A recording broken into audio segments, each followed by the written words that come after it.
Uncle Shawn and the TakeOver Legends, where nothing's off limits. Free Agent Radio. Baby, tap in. Tap in. Tap in. Tap. It is let me tell you right now. Happy Thursday to everybody. Let me lower the TV behind me. Cause I got a whole bunch of stuff going on right now. Hold up, pause 1 second.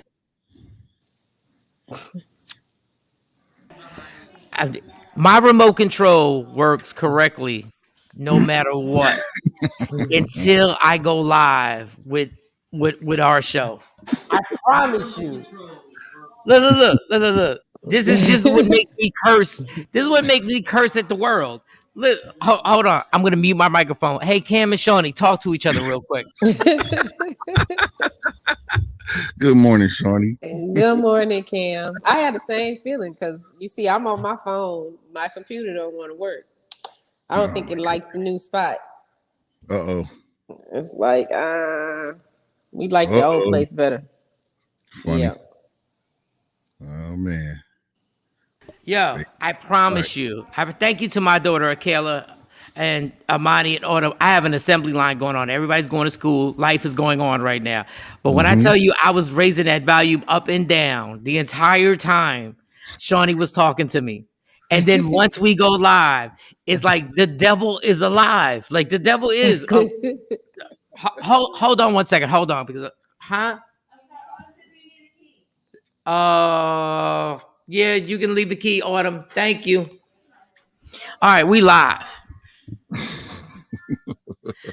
Let me tell you, it's some simple stuff that will get you. You be like, everybody have a good day. Love you guys.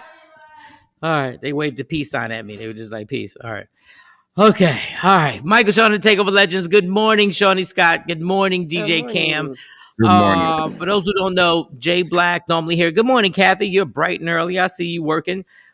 Jay Black had the surgery on his rotator cuff, and he called me. His wife texted us during the show and said he was fine. Obviously, God bless. That's what we were worried about. Like, that's the most important thing. And then Jay Black called me in a groggy, drug-induced.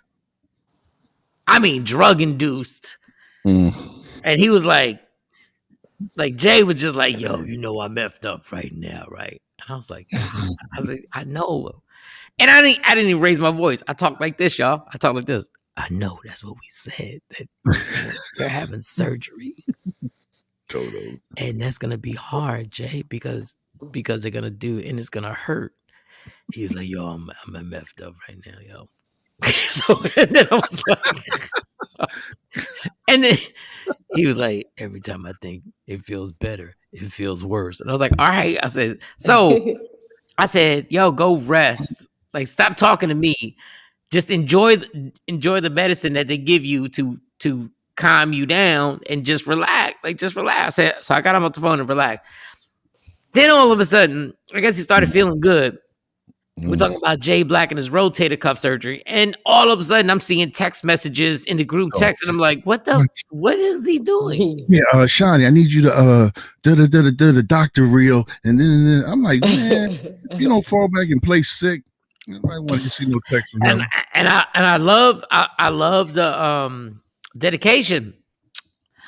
I'm like, okay, so then he sends me a text. He sends me a separate text. He's like, I said I was going to be on the show. Now I'm saying the voice on the text, y'all. This is not what this. I got a text, but I'm doing the voice on what I feel that the voice would be for the text.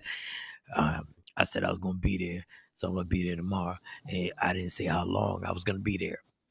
Listen, I will argue with him over anything, right? But I'm like, I'm not going to be like, yeah, right. You said you were going to do this, and I was like, I'm not that. I mean, I'm an ass, but I'm not an ass like that. He said an ass.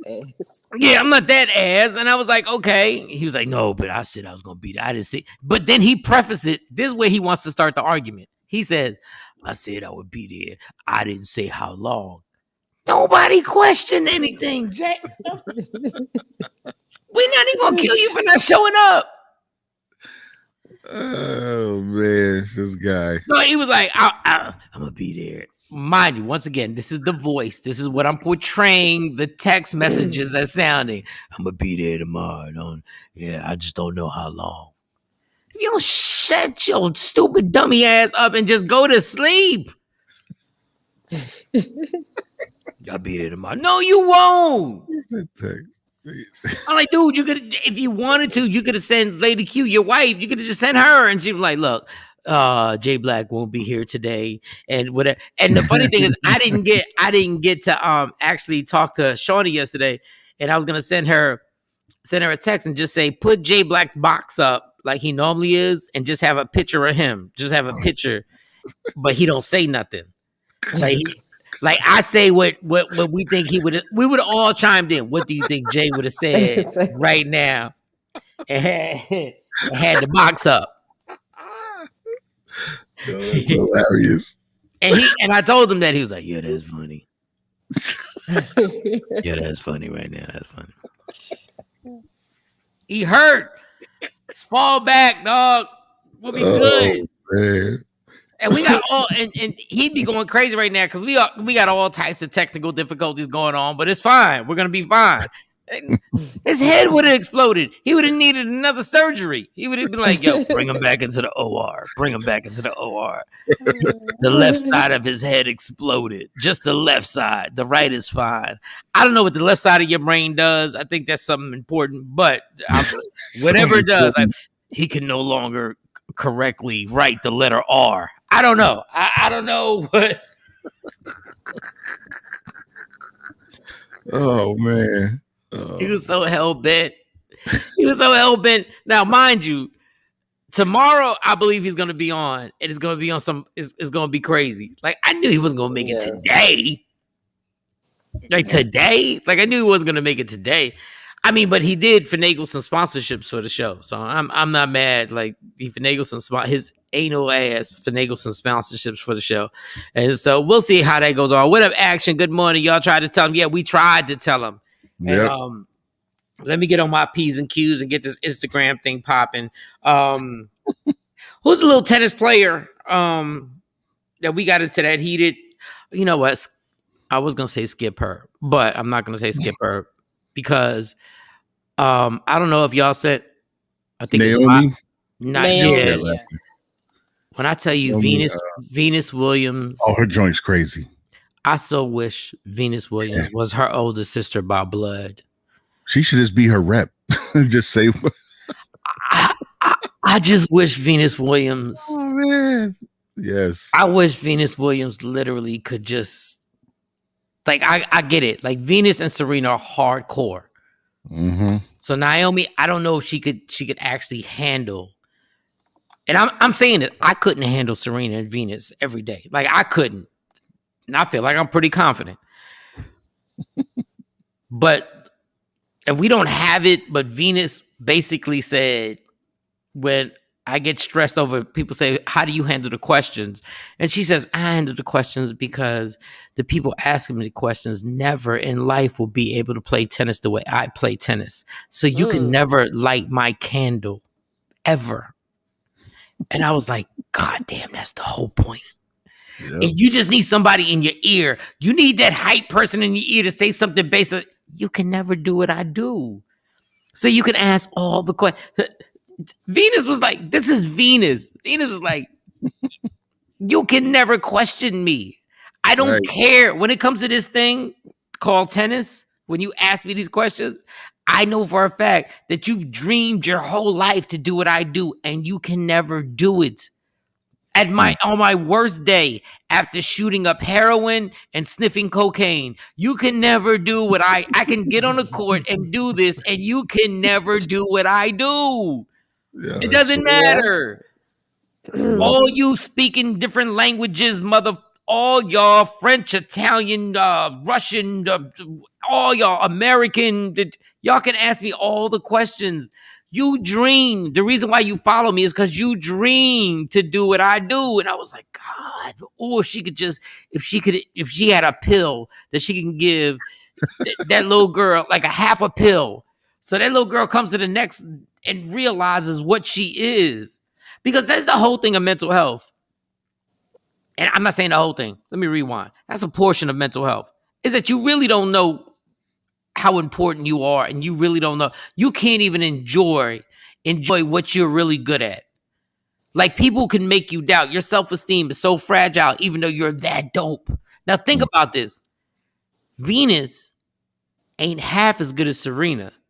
I was just about to say that she's the quote unquote lesser of the And she's two. amazing. She's going in the Hall of Fame. Yeah. Venus is going in the Hall of Fame. God, She started it all.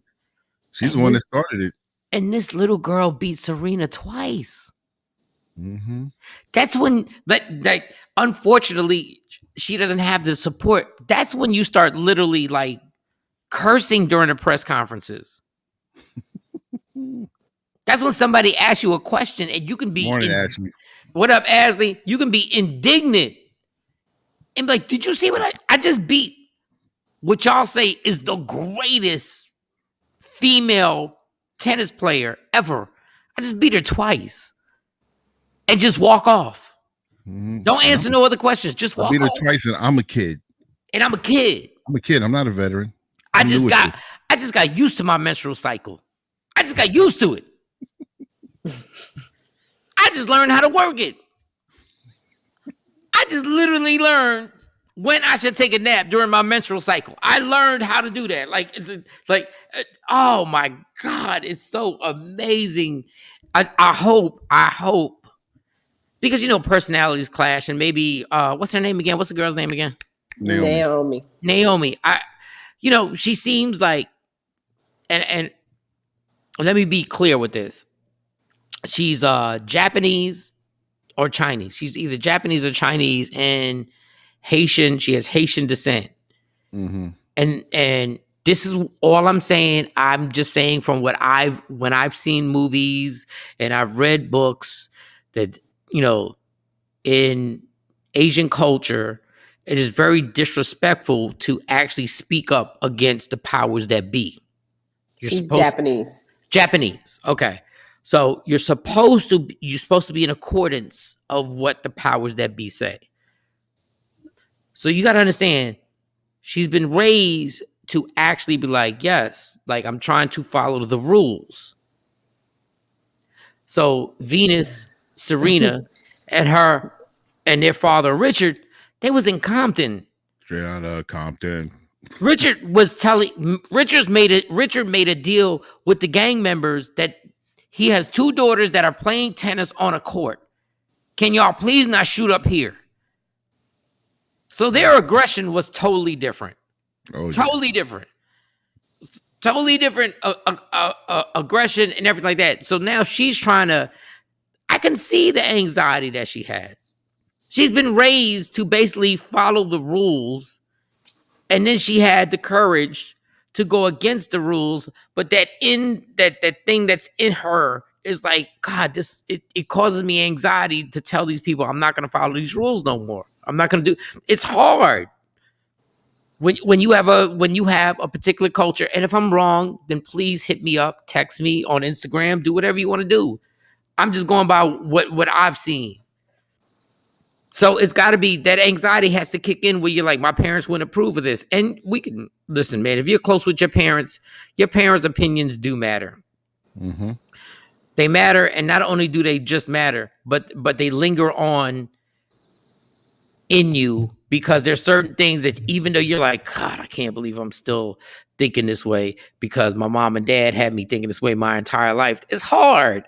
And she's a kid. I don't even know how old she is. I don't care if she's 24. She's still a kid. Like the older you get, the more you realize you ain't know a damn thing at 24. She's 23. She's 23. Mm-hmm. Trust me, I know at 23, there's no way I could survive the media coverage that she has right now. Because I would have been said F you. Just because that's my dad. Because my culture, my dad is Snapville. Like, there's a certain point where you get to it, you get heated, and you're like, man, F you. Like, F you, F you, F you, F you. And then everybody would sat me down and be like, that was the wrong thing to do, Mike. That was the wrong thing to do. Because I censored myself on Free Agent Radio and Media Room 360. But I wouldn't at that moment. I'd be like, yo, F you, and you mother white people, and white people and kiss my ass, white people, and I'd have been like more white people. Oh. Every white person would have caught it. Every Polish people, Scott, I would have went crazy, and then it would have sat me down and be like, okay, you lost this endorsement, you lost this endorsement, you lost this endorsement.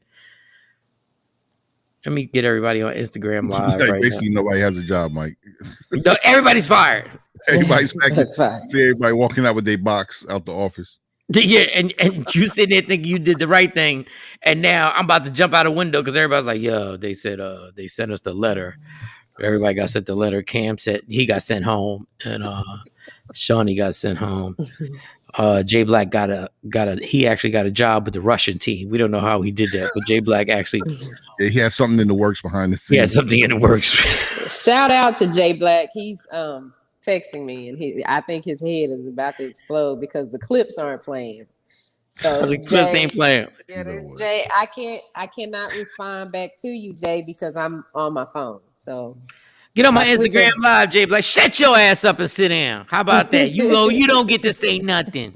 Yeah, what's today? Thursday? This is no clip Thursday. This is no clip Thursday. Don't worry about it. I got it. I got a lot to talk about.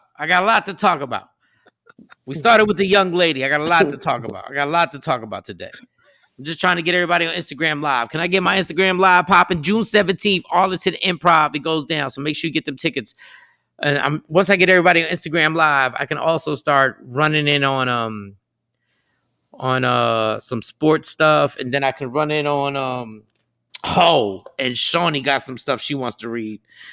Oh, this is gonna be Shawnee has nothing working right at her house, right? Let me explain to y'all something. Watching, Shawnee has nothing working correctly. Correct? She has nothing working. It's not her fault. Murphy's Law. Anything that could go wrong is going wrong. Yeah. She just moved in, right? She has nothing going right. To the Cam, nothing. There's nothing going right. Other than her wig. Nothing's going right. Nothing. But let me tell you what this woman does have, and this is so based on women. This is so based on women.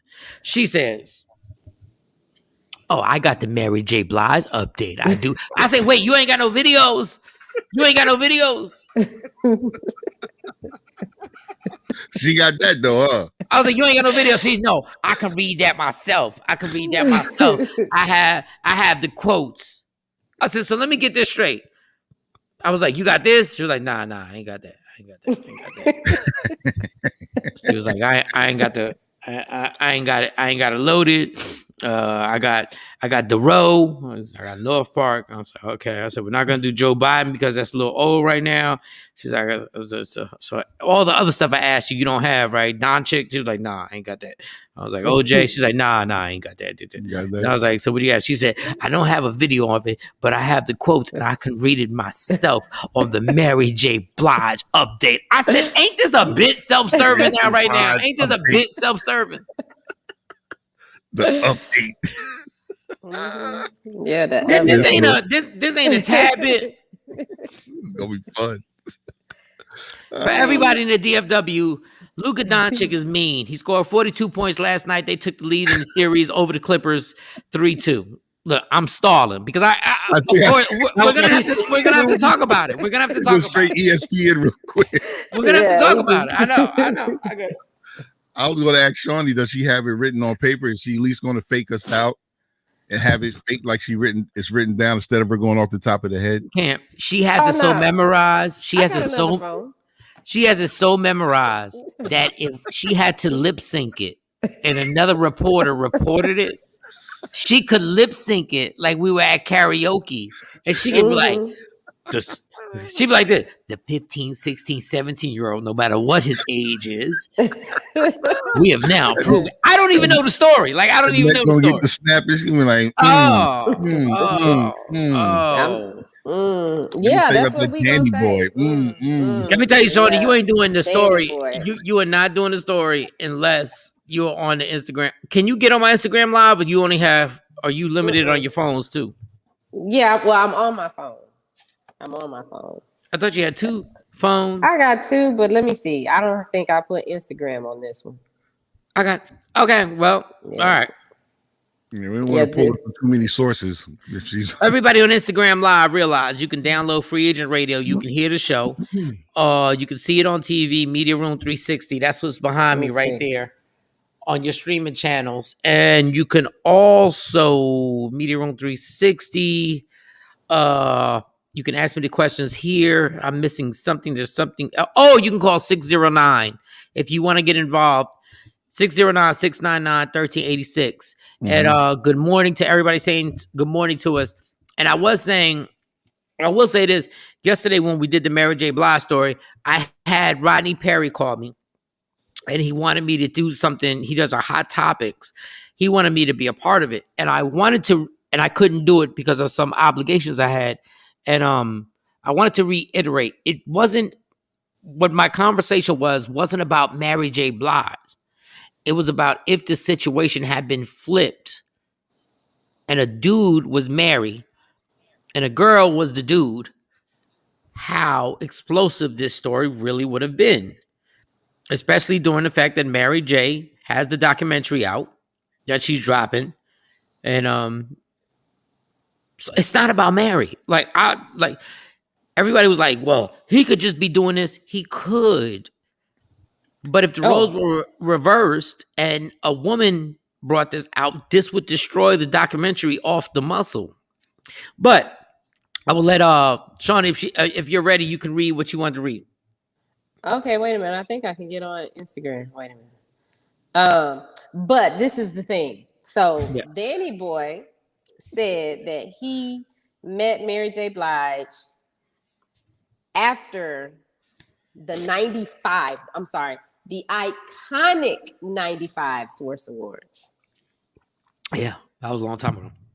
1995. In 1995.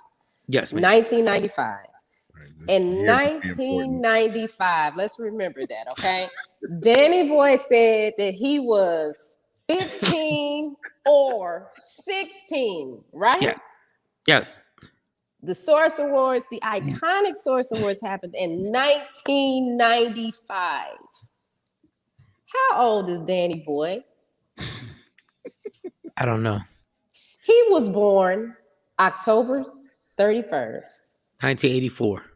1977. Oh. So in 1995, you were 18, sir. Oh. Well, we don't know if he was 18. It depends on the month of it. It depends on the month of his birthday. No, he was 17 then. Source Awards wasn't in October. Yeah, he was 7. Yeah. Well, Source he Awards won was in the 15 summer. and he won 16. 17, Well, 18, he was. you're considered an adult. So Yeah, but no, not in New York. You're not considered adult at 17. he won in New York. He was in. The Source Awards were in New York. Yeah, but that's not where he lived. No, but what? It was in New York, so he was. Yeah, but he he didn't meet her. He didn't meet her until then. Not that's the day it happened. Yeah, but she flew him out to New York. Listen, Yeah, the Source Awards happened in 1995. Okay, he won 15, he won 16. She won flying a 15 or 16-year-old out. How old was he? Well, y'all say he was 17, but I believe. Well, if it wasn't in October, then no, he hadn't hit 18 yet. So he was 17. And I'm not gonna get overly into this, but I'm gonna say when a guy makes these same claims to a 17-year-old who's just about turned 18, just make sure y'all don't jail us up. The whole point of this is that when you bring these technicalities up, make sure you're not offended when the technicalities get brought up when a dude who's 24, 25 years old is dealing with a 17-year-old who's about to be 18. Just make sure we don't look like slime buckets. Make sure we don't look like dirty bastards. Just make sure. Huh? Okay. I just sent you the request on Instagram. All right, cool. All right. I'm just saying, make sure that when we bring this up, because when we start bringing up details like this, we look disgusting. And y'all be pointing the finger. And I'm not saying you, Shawnee, but y'all be on some old, you dirty old bitch. You was 24, 25. You knew exactly what you was doing. All right. I'm just saying, but he knew he was lying too. And he be lying all the time. That book, I'm gonna spend the $20 so I can read the book and y'all don't have to, and we're gonna fact check everything. And I just want to say this: when guys say this BB lying, we get destroyed for that. If somebody joins in and says, "Yo, these chicks is lying," they be lying for her or whatever. She's determined to be vindicated. Action. Paul said she's determined to be vindicated. Mary, she would go to law school over this. Yeah, you probably. Yeah, Shawnee is already. She's already applied for an online law degree. Try to get one in the state of California. Nothing is really working. I can't even turn this phone down. No, you'll be fine. You'll be fine. We'll work it out. Everything will be fine. I mean, I enjoy your vigor. And he lied. He is lying. He is trying. I just want to make sure. Once again, get some more sales. He needs some more comments on his Amazon page for this book. Mary has a documentary coming out. This is a perfect time for him to jump on her coattail so people can go get his book and read these other stories that he has in there. I just want to make sure that I'm not ridiculed when I go that hard for a situation where Mike Tyson says, I did not rape Desiree Brown. I did not rape her. The one thing I didn't do, and Mike Tyson in his quote says, what I did wrong was I did not walk her to her car. And Mike Tyson, in one of his documentaries, says, the mistake I made is I didn't walk her to her car. Now, if I kill the young lady and I say, why the hell was you there at so-and-so time in the morning, and why were you there? Then I catch hell. I just wanted to be equal on how we diagnose all these situations. That's all I want. I just wanted to be. I want everybody to be on a level playing field. If you're independent and if you don't want to be treated differently than men, then I'm going to attack you the same way. If Mary J. Blige was Marvin J. Blige, wouldn't none of y'all be like, yeah, but she wasn't 8. She was 18, and it was October, and nobody would be saying that. They would just go at the dude's neck. That was my. He flat out lied when he's telling this story. He's smirking. It ain't like he a victim. What's the point? Why are you doing this? If he was sitting up there crying and this is the reason why I'm gay now because Mary J. Blige turned me out. That's one thing, but to just sit there and be like, well. He was a 16-year-old. Okay. He was not 16. Okay. He was not 16. He was 17. He was born in 1977. He was not 16. Okay, so how old was he then? 17. 17. We're going with 17. He won 15. He won 16. Okay, so he was 17 with Death Row Records. This is the thing. That doesn't take away that Mary called Suge and asked for him. That doesn't take away from that, Shawn. It doesn't. He wasn't an adult, but he wasn't an adult. Well, he could have lied and said he was 18. Jesus. Okay, so if somebody lies to me and says that they were 18 and y'all find out she was 17 and I'm 24, I'm still getting locked up. Absolutely true. This is true. So that's all I'm saying. But that's not. But I'm not going to say, well, Mike, you was wrong. If she told you that she was 18. No, if I didn't get, if I said, yo, send me her. And I called and I said, yo, send me her. I am wrong. I'm putting myself in jeopardy. And I'm like, how old? Mary didn't say, how old is he? Show me ID and send it to my people. Send them to my people, and then my people can vet him. No, Mary was horny, high, and drunk, and said, "Send me old boy so I can catch this D." Yeah. So yeah, when you put yourself in that situation, just like if I did that, y'all, nobody would feel any sympathy if they found out Michael Shawn called so and said, "Send me that girl," and then come to find out she ain't 18. Would nobody show me any sympathy? They wouldn't care why she was releasing it. They wouldn't care why she was writing the book. They wouldn't care. They would say Mike sent for a 17-year-old. Oh, well, no, we would care. People want to know, well, why is she doing that? But Shawnee, men send for women in the industry all the time. Mary Shawnee, didn't do anything different. Do you know how much trouble I would get if I sent for a 17-year-old? I understand that. No. Before you say you understand that, say you understand it, do you know how much trouble I'd be in? Yes, you would have to. Okay, do can we a minimum describe? of 10 years. Can we describe the trouble I'd be in if y'all found out radio personality comedian sent for a 17-year-old? Can I wouldn't be on this show right now. No, you would be in prison.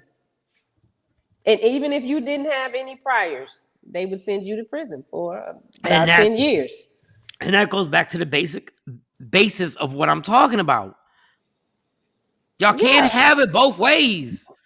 Y'all either want to be equal or y'all don't want to be equal.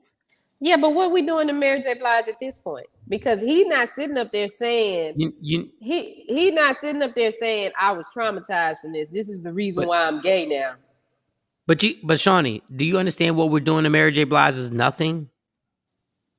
I know. So why are we beating her up so much for him sitting because up there this is not what it? would happen in the same situation if it was a guy. That's my whole point. The mechanics are the same, but the turnout is totally flipped. Listen, it's totally different. It's plenty of guys that ain't locked up in jail for doing the same thing or worse that's in the entertainment industry. Some that are still praised to this day. I know, but you're right, but you can't keep denying that this would not be the same way. Kathy said he probably said, "I'm a man now. I'll be 18 in a few months. Let me get on this airplane and come see Mary." And let me say that same story with the girl. She said, "I'm a woman now. I'll be a woman in a few months," and see how fast my ass is locked up. Yeah, but they didn't press charges then. Like, he not saying that she raped him. No, I know he's not. But I'm saying right now, the flip side, I'd be destroyed. Everybody wouldn't give a damn. Like, wait a minute, I didn't know. She said no, and I hate bringing Mary's name in this because it's not about Mary. I'm talking about the actual situation. I'm talking about I don't think the situation is dealt with on an equal basis if it was the other way around. But he's bragging. That's the thing. My issue with this boy is that he's bragging about it. He's not coming out like, "Oh, I got this problem. I need to get this off my chest. This has been causing me anxiety. I haven't been able to do this. I haven't been able to do that." No, he bragging. He giggling like he 10 years old. You don't think these 17-year-olds would be bragging about having sex with a celebrity? Yeah, probably to their friends when it happened, not 100 years later. Casa, Shorty said Puffy is one. His child's mother was 16. Do the math on Justin. I'm not. No, I'm not. I ain't doing the math. I'm that. Hey. And he even put Puffy's Justin's mom. That's Misa, right? Ain't her name Misa or something? I think so. He even put Danny Boy even put her in the mix. He put her in the mix and Puffy in the mix with this. No, he's clout chasing right now. No, but you say clout chasing, but you know what? Well, I ain't. That's a whole rabbit hole. They all are all in the mix. They all are. And you know what the problem with social media, what's going on now, is that all the dirt that used to be held as confidential information is no longer confidential information. And I promise this is just the beginning when all the leaks start coming out. They was all in the hot tub together. That's all in the hot tub together. It is what it is. It is what it is. And when the dirt starts spilling, there is no confidential. Like, the government has confidential information. Like when John F. Kennedy got assassinated, they put a stamp on it and said this information will not be released till like 40 years later. Mm-hmm. Well, now you guys didn't have confidential information, but you kind of did, and now it's going to start getting released, and everybody's going to get in trouble. Everybody's about to get in trouble for all the nasty, disgusting things that have happened. Everybody's getting in trouble for all the y'all think this transgender sex on it started in 2019? Mm-mm. Y'all think this started in 2019? When this dirt it's all like everything is gonna come out. Not everything. Certain things. Certain people are going to be able to dodge the bullet, and certain people are going to be. It's just like Hollywood. Okay, Mike, I get it. Now the guy who got the 14-year-old girl pregnant, who gave her baby away to a lady in a restaurant, is a rapist. Well, let me read that again. Okay, Mike. Now the guy who got the 14-year-old pregnant, who gave her baby away to. How old was the guy who got the 14-year-old pregnant? I guess you're saying he's an adult. Like, okay. It almost feels like people don't, and I'll wait till she puts up her second comment. How old was the guy who got the foot? If you have sex with a 14-year-old dog, you're breaking the law. It is rape. I don't care. I don't care what she did. But all this stuff, everything's happening, and there's celebrities and people ducking and getting out, and that's a whole long story on a culture. If I can tell you the stories that I saw in LA when I stayed out in LA, and I saw what I saw, and can't nobody tell me I'm lying. I saw what I saw. I saw my favorite celebrity with a bunch of young white girls. Young. Not 18, young.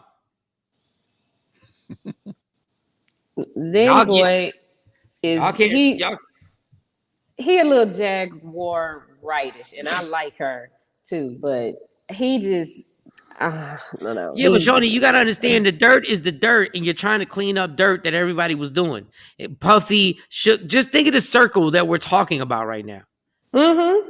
Think of the circle. Yeah. Tupac went to jail for his dudes raping a chick in the other room, and we watched the movie where he said, "I didn't hear it." That's the movie. Don't get mad at me.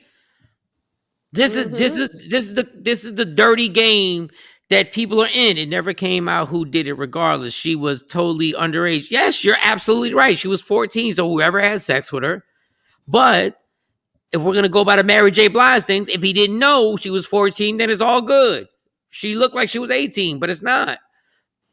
But this griminess, it's all surfacing, and now people are scurrying off, and you're watching big-time celebrities go into the sunset and be like, talk to you later. And I'm not criticizing them. All I know is that lifestyle that was going on in LA, and the small portion I saw was crazy. And then the stories that I was being told, and these people weren't telling me stories based on, yo, you will never, no, they were telling stories based on drinking and reminiscing in front of my 22-year-old ass, 23-year-old ass. And I was like, that's what happens? Mm-hmm. So, Yeah. I don't wish anything bad on Mary. I don't hope anything. I'm not wishing anything bad on Mary. I'm not hoping she's good, not hoping she's bad. I'm a fan, and I enjoy her music. But I'm not here to actually step up for anybody's moral situation on the trifling ass stuff that y'all did when y'all were drunk and high, doing coke, smoking, drinking, and ordering. And not just her. This is why people say industry parties are wild. No, industry parties aren't wild. Industry parties are disgusting. Very. Industry parties are disgusting. So it doesn't matter if you like women, you like guys, whatever it is. And then the newbies come in and they're so impressed by everybody. Kathy's comment. Remember Teddy Pendergrass got in that bad car accident that left him paralyzed. Wasn't he with a trans. That was way back in the day. There's a lot of stories about that. I don't know. Yeah, There's a lot of stories that it it could have been Dr. J's wife. It could have been a trans. It could have been.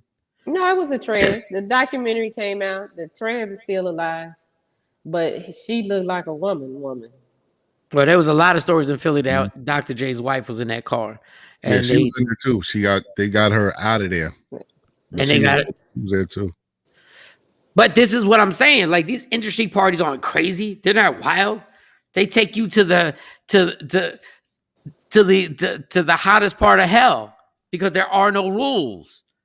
There are rules. There are rules. Just don't tell. The only rule is don't tell. Don't here stays here. And if you're not gonna participate, you can't come back. You're not invited.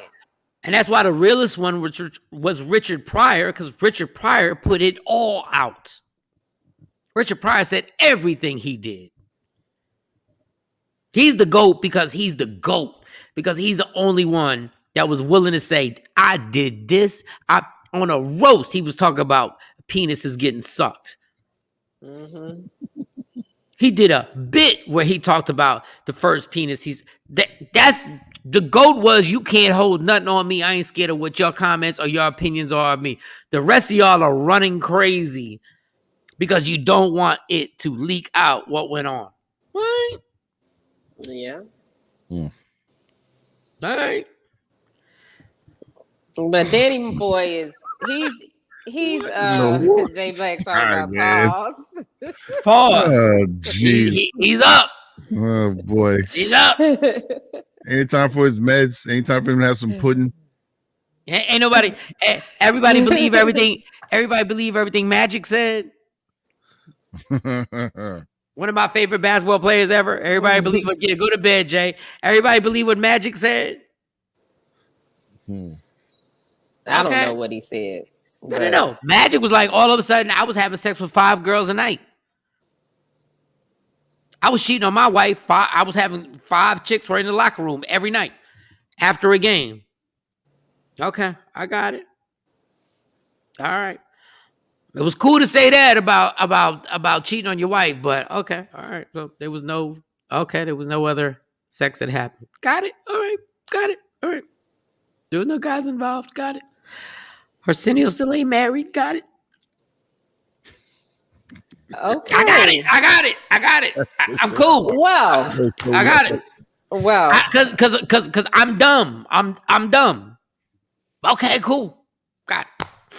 I don't care if you're gay, but I don't care if you did any bisexual activities. I don't care if you ventured off and experimented. Just stop acting like everybody got to be a dumbass. Like, everybody got to be a dumbass. Like, stop. Like, come on, y'all. Like really? That's how I feel too about Danny Boy. But Danny Boy is light work. But my thing about you is, like, you're so stuck on Danny Boy, but you're not stuck on Mary, who is the powerhouse, who is the person that was calling the shots. You're stuck on the low budget dude who may be trying to sell a book or sell whatever. You're not stuck on the powers that be. And this is what happens. We always get stuck on the lowercase person, not the powerful person. We always get stuck on this person saying, hey, this happened. Yeah, but you were 17. You said you were 15 or 16 and you were 17. Yes, but Mary called Suge Knight to order a dude. Yeah, but he's lied on so many people, not just her. I get, yeah, Mary was wrong for sleeping with an underage person, period. You know, you 24, in my opinion, if they 18, 19, you shouldn't be messing with them no way. But he's saying Suge Knight is gay. He's saying he on there crying because, he's gay. And you're offended that he said Suge Knight is gay? I mean, I don't really care about Suge Knight. What I'm saying is that he's just going down the list, naming all these different things. And it's like, okay, maybe it is true. Maybe it's not. We don't know. But it's just the way he's doing. It's like, what are you doing this for, dude? What do you want? What do you want? I don't know what he wants. I don't know what he wants, but I know Eddie Murphy got caught in a car with a transgender, and his excuse was he was giving that person a ride home. Well, he probably was giving him a ride home. After they Exactly. finished doing whatever they were doing, he had to give her a ride home. All I'm saying is that when these people say stuff, we pick them apart over this. After the meds, I'm coming on hopefully in 15 to 20 minutes. Okay, Jay Black's coming on after the meds. Yeah, we're excited about that. Hold me No, back. I'm actually super excited because I want to see what it looks like to be here after the meds. Because if that's the case, if I wasn't on probation, I would get like 5 shots of absolute and get on this joint too. Showing a lot of industry people are bisexual. Yeah, like we're not even gonna get it. We're not even like. A lot of day-to-day people are bisexual. Parties it ain't that just about I've been people to. being stars.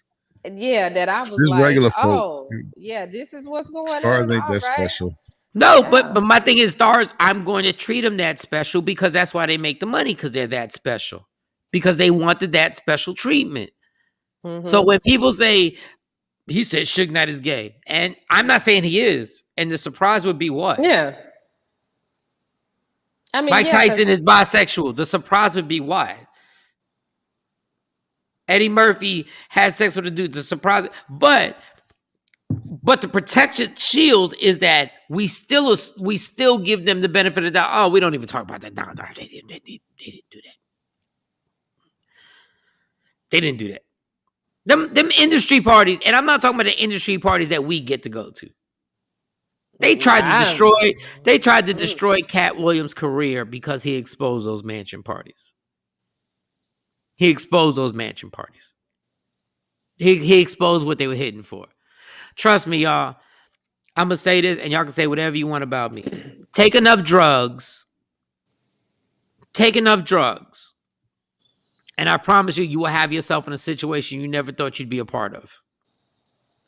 Take enough drugs, hang out with enough people, and party with them cats enough, and watch the situations you will be in that nobody wants to admit that they would be in. There ain't nobody who ain't got a story. Them stars know. That's why the clique is so tight, because everybody knows I done had the ecstasy, the coke, the weed, the all the stimulants and all that stuff, and we done been rich and partying, and that's why you got, what's the name? The girl saying, I'm not any gender. What's her name? Demi Lovato. Demi Lovato. I'm no gender. I'm neither one. I'm everything. Non-binary. I'm everything. And people actually are like, cool. I do not identify with anything, because if you find something out of my past, it doesn't matter. I could have had a goat's penis in my mouth. I don't even know if goats can have penises, but I could have had that, and it don't matter. I'm everything. That is the Hollywood situation, saying everybody. It don't matter. Binary. That's binary. I'm sorry. Y'all get y'all black people are so caught up on how to say the damn binary. I'm non-binary. Everybody's so caught down. I'm everything. I'm everything. The hands is this. This is the Howie Mandel. Y'all don't know about Howie Mandel back then. I'm everything. He's got the jazz hands. The jazz hands. Put it all in my face. Everybody, put it all in my face. It doesn't matter. Come on, everybody. Visuals, funny people. Sorry, Free Agent Radio. Hey, y'all missing it. What is it? Binary? Is it binary? Tosh said binary. Binary. Non-binary. Spirit fingers. Yeah. Everybody. That's what they got y'all. They got y'all with that. What you like? Everything. I like everything. It doesn't matter what hits me in the face. Everything is cool with me. What do you mean? Oh, man. Vaginas, penises, breasts, testosterone, goat penis. Everything is cool with me. Don't. All this J Black's about to pop up on the screen now. Kathy said it would be like a scene in the movie Rockstar. Watch the movie Rockstar. Watch the movie Rockstar with Mark Wahlberg. Well, he is playing, he's a band that impersonates another band, and he winds up getting the lead to impersonate the lead singer because they need a new lead singer. Watch that movie. Hollywood is telling you what goes on. Watch the movie Rockstar, and you will see what a real party is. When he wakes up next to a chick who has a penis and she pees, and he walks by and he realizes what he did last night. I'm non-binary. Everybody. Mike looked like the letter Y when he do it. Doing YMCA. Yeah, Because I promise you, Like a village people. for real, I can. Everybody, don't worry about me. I'm open to everything because I promise you, you put enough drugs in somebody, and you put enough money in somebody, and you put enough. I don't give a about anything with somebody at a party, and you will never know where you will wind up. Yeah, cocaine is a hell of a drug. Cocaine, hair, everything, all the pills that you're popping, you may wake up on your stomach, or somebody may wake up in front of you on their stomach, and you'll be like, I can't believe I'm here. And that's why they keep all of it so quiet. They keep everybody's like, yeah, okay. Oh, Mike is voguing. Yes, yeah, real talk. Voguing. I just got to get that word right because I see everybody gets, even my sister and my niece get offended. Non-binary. I hope I'm saying it right. Non-binary. That doesn't even sound like a nice word. Bynum? You mean the president? Binary doesn't. If that word, even when I'm saying it correctly or incorrectly, it's not a really good word. Binary. That sounds so sterile. Sounds fake. It's a sterile word. It's binary, non-binary. What just sound like everything. I don't care if it's liver or steak. I don't care if it's shrimp or cheesecake. Give it everything. Binary. Look, Shorty, you can keep writing it down. I'll still mispronounce the goddamn word. Non-binary. Binary. I don't know. I don't even think it's in the dictionary. Of course it's not in the dictionary. Just give me everything. It's been out for 8 months. All these new words. Use the correct pronouns too. Everybody use the correct pronouns. Okay. I don't know. Them, they, she. I don't know. I'm gonna just say y'all. How about that?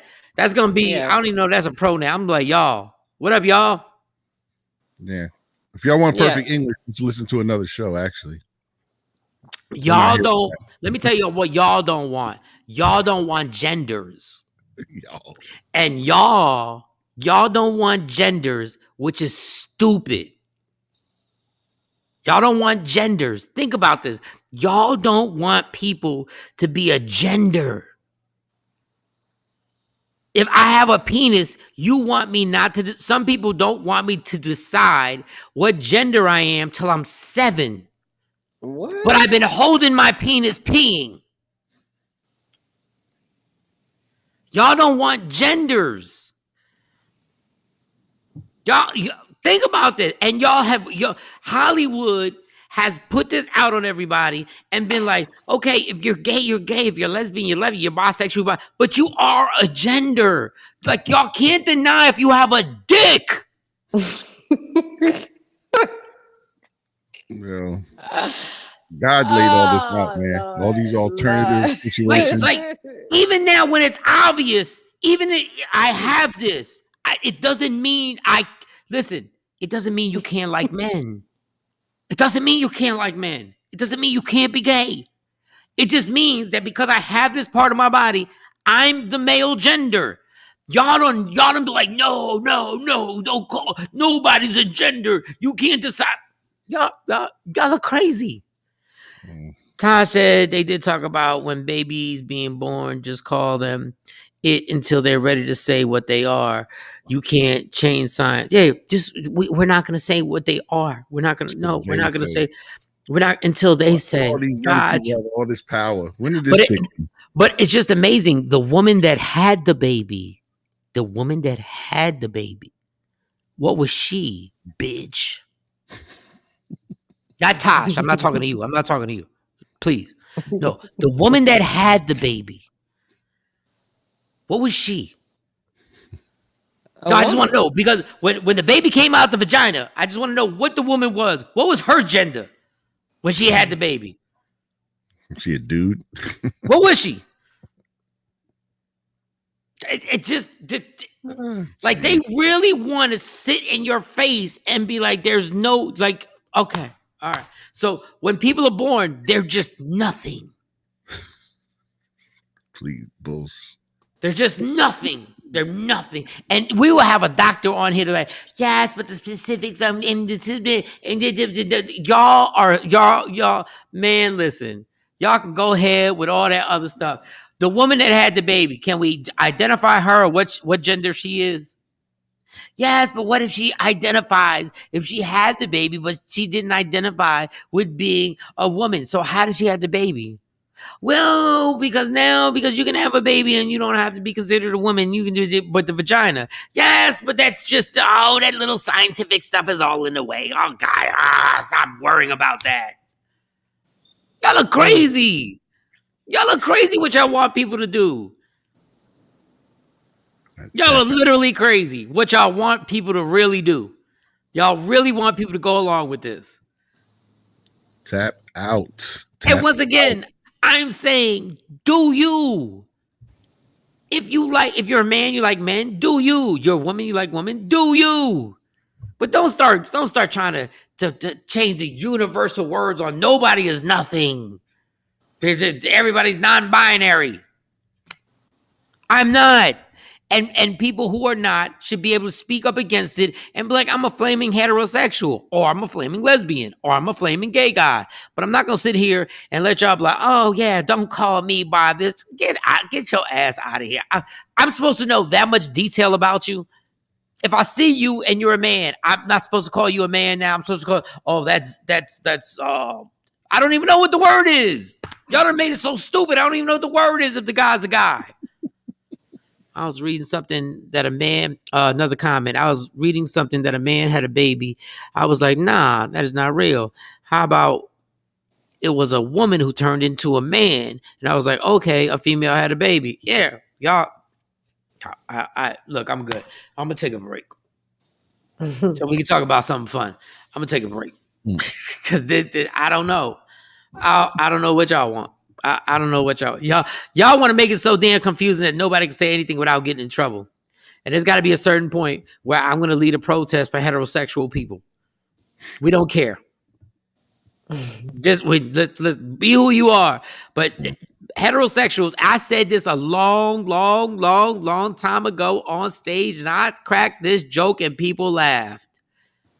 I said, y'all cats ain't going to be happy till you're sitting around a bunch of guys and a girl walks by and you're like, yo, she got a fat ass. And a guy looks at you like, yo, you like girls with fat asses? And you're going to be like, what? That's what it's going to come to. When you're as a heterosexual, what you like is going to be in the minority. Watch when I tell you. Shout out to God. Yeah, watch when I tell you, and I say be who you are. But now it's coming to the flip side. No pun intended. Is flipping over where now it's like heterosexual comments and what you think and how you feel are being pushed to the side. That's all I'm saying. We'll take a 4 or 5 minute break. Jay Black has just took Percocet. He's just took he's got his weed pen, and he claims he's going to be on the show. This could be a train wreck, but hey, I've been on radio and being a train wreck a lot, so you never know what could happen. It could be fun. I don't even know what Shawnee can do right now. I don't know what the break's going to look like. I don't even know what she can control. Run the breaks. Yeah, the breaks you can run the break? Yeah, okay. They're saved in there. But I still need Cam to log on. Oh, snap. Oh, Lord. There, just in case. I didn't log on. I didn't do it that way. Oh, Joyce. When we go to break, you can do it, though. All right, y'all. We'll be back. I'm going to shut down this Instagram Live and bring it back up. Michael Shawn, the TakeOver Legends. Yeah. Hey, yo. It's going to be a hot summer because we back at it, man.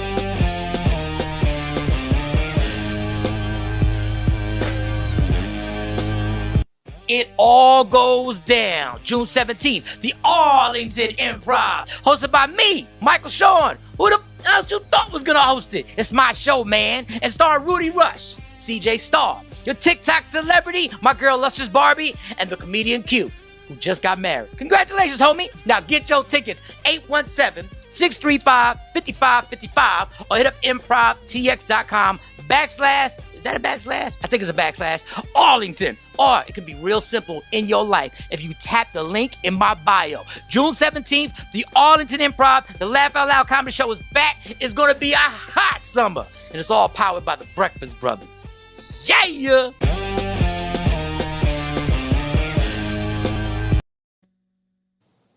What up, y'all? It's Michael Shawn from Michael Shawn and the TakeOver Legends. And just in case you missed the show, check this out. Now, if you want to interrupt, if you want to just tap the mic and be like, yo, I got to say something about that. Like, just tap it. Just be like, yo, Mike, slow down. Okay. Yeah. And just be like, slow down. Spank from the Plastic Cup Boys has to say something. And I'm like, okay. All right. So I'm at the gym. I'm working out, doing whatever I'm doing. I get on. Mike, this is Spank from the Plastic Cup Boys. You was really working out, or like? Let's be honest. Was you really work? I'm sorry. Finish your story. I'm sorry. Finish your story. I'm sorry. Right from the rip. Right. Wait, were you really working out? Or was I don't even know if I believe that. I just want the whole story to be true now. Because comedians, we tell real life stories, but we exaggerate to make it funnier. So I just wanted to make sure. When you walking by the gym, when you walking by, when you working. What about working out? So I said, I'm not listening to music. I'm going to scroll on Instagram for the last 20 minutes because I have a certain time, last 20 minutes. So I scroll, I go to Will Smith's page. Do you follow Will Smith's page? Yes. Okay. He's an entertaining page. Like that's an entertaining page.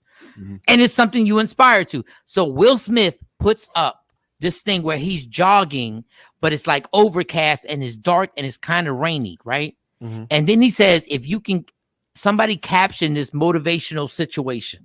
Somebody caption it. Like normally I don't do nothing like that, but I'm bored and I'm like, let me caption it. Mm-hmm. So I caption it and I put something on there. I said, sometimes the most important journeys you have to travel will be by yourself. Mm. Mm. All right, Spank, wait a second. Because I know you know Will, but wait a second, Will. Spank, I went back in Instagram like 10 minutes later and he liked my comment. Oh, wow.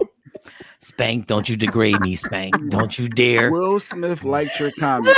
Spank, don't you do that. Don't you do that. Don't you do that, you bougie bastard. Don't you do that right now, Spank. I got to ask one question. All right, back to Spank, don't do that. I got to ask one question. What's the question, Spank? Did you repost that he liked your comment on your personal page? Like, yeah, Will Smith. I'm going to repost it today. It just happened. What? I'm not supposed to repost it? No, Mike, you're somebody, so you don't have to do that. You're somebody. You don't have to do that. Are you serious, man? Yes, you're established. You don't have to do it. But Michael Shawn and the TakeOver Legends. Your escape from reality. Right here on Free Agent Radio. What up, y'all? It's Michael Shawn from Michael Shawn and the TakeOver Legends. And just in case you missed the show, check this out. The realest thing Bill said to me is when I went to the Improv and I went to him and I said, can you do the interview? He said, yo, I heard the radio station went their separate ways. And I was like, yeah, that's funny that they said that. And then he grabbed me and he said, you good? And I said, yeah. And he looked at me and said, don't lie. To me, that was one of the, I've never had somebody be like, yo, don't lie. If you're not good, say you're not good. Yeah. Because I'm dead ass. You know what I'm saying? Because I'm like, yo, cats never want to admit they're not good, and sometimes cats not, and it would be the breakthrough so you can help them, because like I've had that happen so many times. I'm moving so fast and I'm not looking. I'm just talking, but I look you in your eye and I asked you seriously. I was like, yo, don't lie to me. Tell me what it is, because the pandemic taught me that a lot of us is carrying this weight. We've been through this, we've been through that, and we don't want to kind of like open up about it, and we carry this weight on us. You know what I'm saying? And so And I lost a few people like that. So when I asked you that, I was dead ass serious because I'm like, yo, man, you ain't got a lot of me. I've been knowing you 20 some years, and there ain't no shame in that game. If you going through something and you need me right now, tell me so I know it's real. Don't have me like, and then 2 weeks or 3 weeks later hear something else. And I was like, I was right there, and I missed it. You feel me? So that's no, it was something that really touched me, and I thank you for that. I thought that was the kindest thing that I've had somebody ever do, to say, don't lie to me. And I just wanted to say that right here because it was amazing. And it made me realize, like, I am good. But I was like, the same way you said, I said, I need to be asking other people this situation and not playing these games where I assume everything's all right. And when you said it, because it wasn't no Bill Bellamy funny. No. This dude grabbed my arm and said, don't lie to me. And I was like, no, I'm all right. I'm good. So I want to thank you, Bill. Thank you so much. What you should have said was, Bill, you have a role in How to Be a Player Part 2 for a Puerto Rican comedian. No, like if Bill ever needs, hey, Bill. He's the only Puerto Rican I know. I'm the only Puerto Rican. And mira, papi, it's all good. Whatever you need. Así. Mira, I got you. Bill, thank you. Thank you so much. Hey, man, God bless Bill. you guys, man. Thank you for waking me up, man. That was worth it, man. It was worth getting up early. You guys are awesome, man. Just keep grinding, man. I like what you guys are doing. It's funny. It's right now. And y'all in your hustle mode, so I feel it. I love it. Michael Shawn and the TakeOver Legends. Your escape from reality. Right here on Free Agent Radio. Michael Shawn and the TakeOver Legends, where nothing's off limits. Free Agent Radio. Baby, tap in. Tap in. Ticket, tap in. Michael Shawn, the TakeOver Legend, Shawnee Scott, DJ Cam, Ghetto Celeb #1. Allegedly with Sexy Mo will come up later. Supposedly Jay Black is saying that he's going to pop up on the show. I just have to, before we go on to anything else, I don't know if y'all saw this on Instagram, and it's the world's first invisible sculpture, sells for $18,000. I want to repeat that. So I want to repeat it one more time. World's first invisible sculpture. It's invisible. God. I can't. You people, you humans are something. I can't. I don't know what y'all want. What y'all want? Somebody. What'd you say? Oh, this is that Jay? Oh, I think Jay Black did Jay Black act up? Oh my God! What up, yo? Can you hear me? What the world? I can hear you. What in God's? Why did you? I'm here. I'm a man of my word. I'm a man of my word. I said I was gonna be here. You guys think Jay Black is right? Oh my God! I said I'm gonna be here. Do you not have a shirt on? What is I going can't on? put no shirt on. I got to keep no shirt on for the next 3 days, and they got this whole. It's like this whole thing, and I ain't want to have a wardrobe malfunction, so I covered up. I got a little pastry. I put no! So I don't want to slip up. I don't want to slip up. Oh my God! What is that character I'm thinking about that he looks like? Oh my. Okay. Yeah, I got a little stress ball. I just got my feeling back in my fingers this morning when I woke up. Literally all day yesterday, I kept looking to see if my arm was there. I couldn't feel nothing. All right, Shawnee, I need you to point this out. It's 1 hour, 8 minutes, and 23 seconds. Just say it. Jay Black is right. Just say I was right. That's all. That's my whole point of all this. I need you to say I'm right. Because it's right. Oh my God. You're right, Jay. You're right. The pain really starts. The pain really starts later on today. All right. For those, I'm still a little numb. For those who are listening on Free Agent Radio, Jay Black is straight, looking like he's in a hospital bed. He has no shirt. He has a thing covered. He had rotator cuff surgery. We told him to please just chill. And he said, no, I will be on the show the next day. Oh my God. Man of my word. And, Man of my word. And he's naked. Well, Jeez. I got on, bottom half. I just can't have First had to be on the show naked. Well, Jay, remember when Mike said he was going to be on the show with no shirt on? Yeah, he did say that. My God. I beat you to it. I beat you to it. Jay, I don't want to like press you for anything. If I send IG live request. Can you? No, I can't do IG live. Well, I guess if I'm on here, no, I don't Yeah, even know. I got one hand, Mike. I can't even use my Okay, other all arm. right. I'm not asking. I'm not. Oh, so he got the computer wait, set up and his phone. Wait my a minute, wife. Jay. Yes, his wife set the whole thing up. Y'all can't curse, but y'all can be on here butt naked. Oh God, He's not butt naked. Are you really gonna criticize now? I got a pastry on. I covered it up. It's the Really? paste slip. Is this what we're gonna do, Queen Born? I'm trying We're really gonna kill him for because you see my shoulder. Wait a minute. I can't wear a tube top if I want to wear a tube top. See the BS, the double standard? Shiny can be out here with her wife beater on, but I can't wear a tube top. Kathy said, "Good to see you, Jay." I can't. Thank you, I can't even believe. Yes, I'm here. See, give me my credit. Give me my credit. All right, how long do we? You got me another 15 minutes. I just because honestly, I could start to feel that the pain that they told me I'm going to experience starting later today. I can feel the remnants of it. So, literally, my arm just now starting to get feeling in my body, in my arm. Oh God! So the oxycodone and all these. I didn't realize it was an addictive narcotic, but apparently it's a controlled substance or something. They were saying. I told you that Shorty said, Jay Black, you got a tube top on. Y'all are ruthless. Like the man is getting on here. Keep them coming. Y'all are amazing. Yep. And I got an experience. I took a couple notes for the show because I couldn't believe I did this. So first thing I did yesterday, Mike, when I got to the hospital, the anesthesiologist came to talk to me. Yes. And I name dropped, Mike. I started name dropping. I said, I know Dr. Kanisha Hall. She's an anesthesiologist from Houston, Texas. I guess we had her the other day. And I started saying, she was telling me what I need. I need the general anesthesia. And I was talking that talk like I knew something. Right. And then the guy stopped me and said, "Why, if you don't know her as a family, why were you talking to her?" And I started promoting the morning show. So now I'm promoting the morning show, and the other doctor came in and said, "Oh, I got Roku." So I was promoting the show. I don't know if they're on here on their Roku or their Amazon, but I was talking talk. I act like I knew what I was talking about, but that was good. What else? Hey, and when I woke up, you remember you shared the story about somebody you experienced or heard about. They woke up and they couldn't see. Why when I woke up, I couldn't see.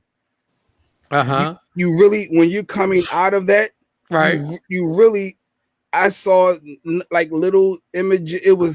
I couldn't see, and all I'm doing is calling for the nurse name, the last name I remembered. Right. Acting like a punk. It was painful.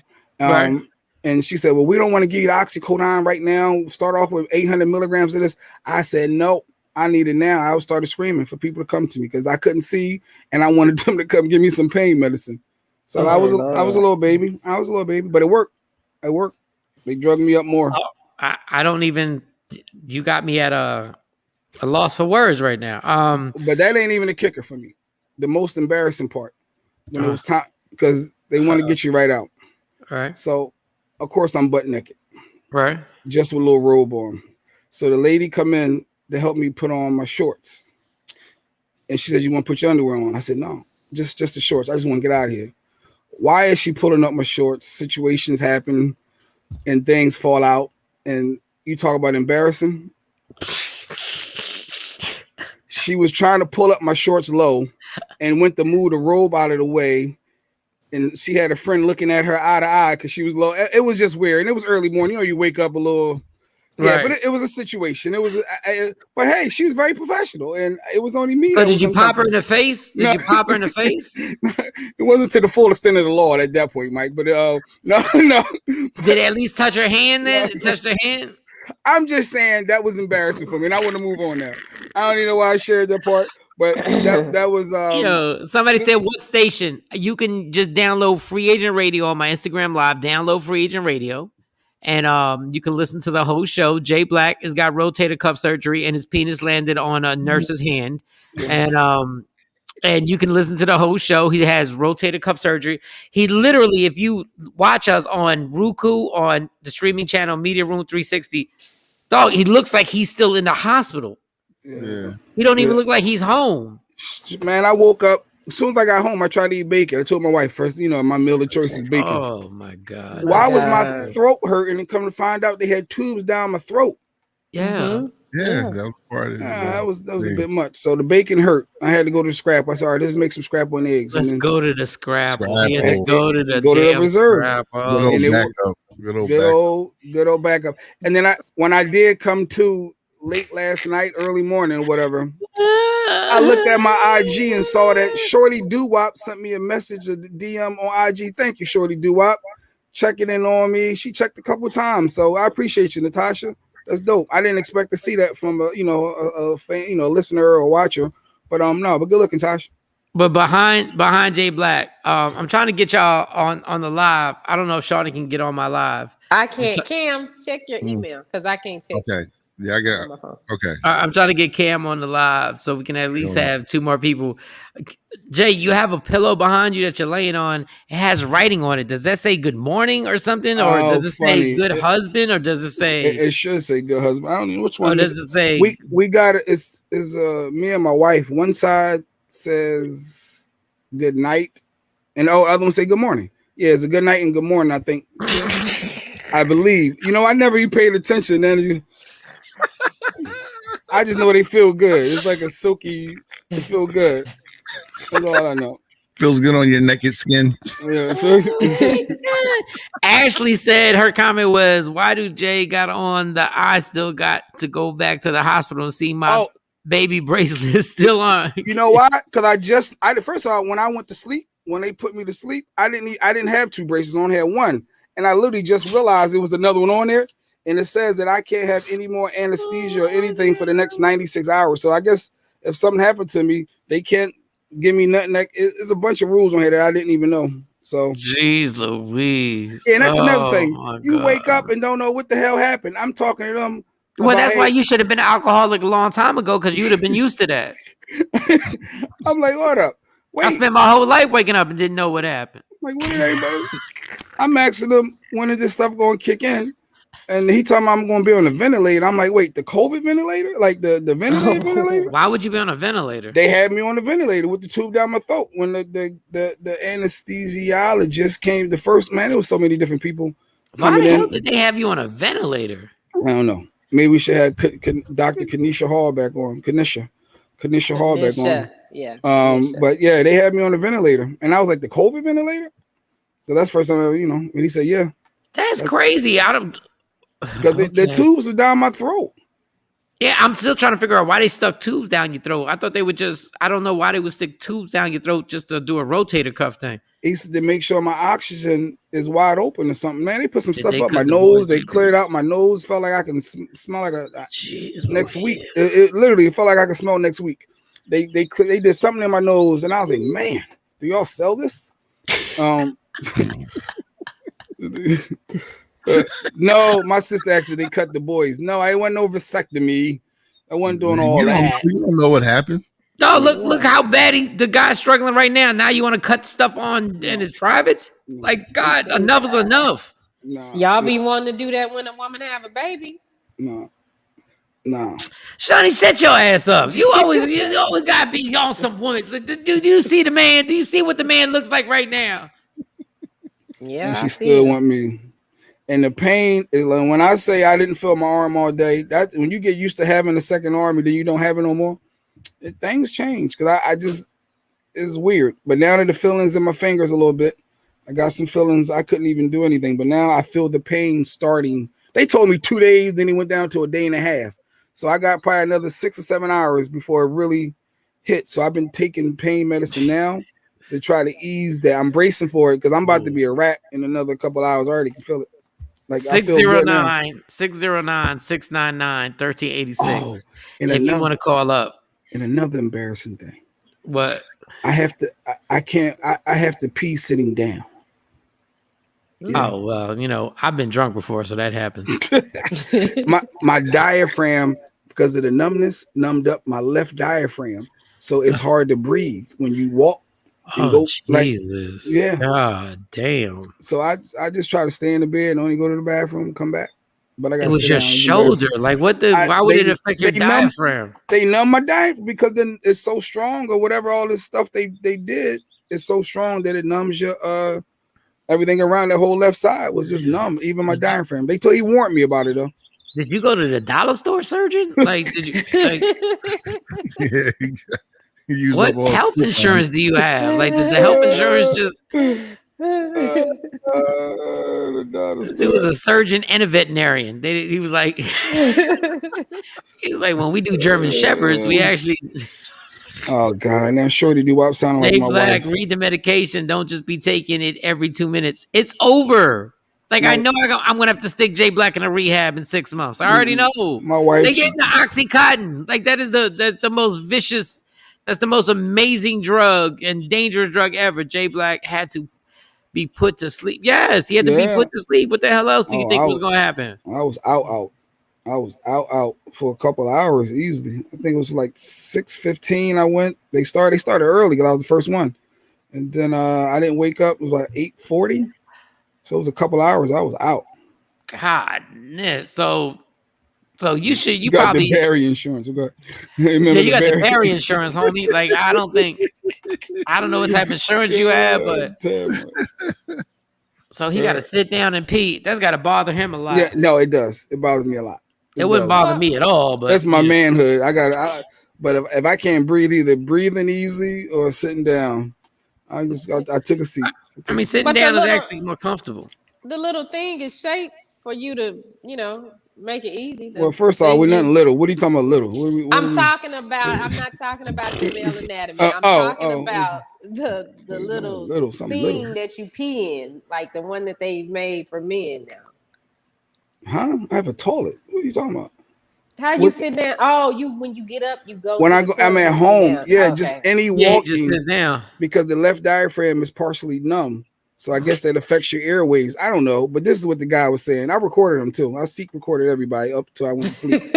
I was recording everybody that's coming in. 7 different people got me signing like a mortgage, and then asking me the same darn questions: your name, your birth date, what are you here for? And I'm doing this, and I'm part of this team. It was a lot. So are you able to eat regularly now? Are you eating and just, you ate this? I know you ate you ate the scrapple, but are you able to just like eat regular meals other than, I don't know who eats scrapple straight out the hospital. Like you deserve to be in a little bit of pain because you're just ignorant as just ignorant, dog. Like you deserve a little bit, not all the pain that you're going through, but you deserve a little bit. The scrapple is soft, like with them having the tubes in your throat can be scratchy or hurts.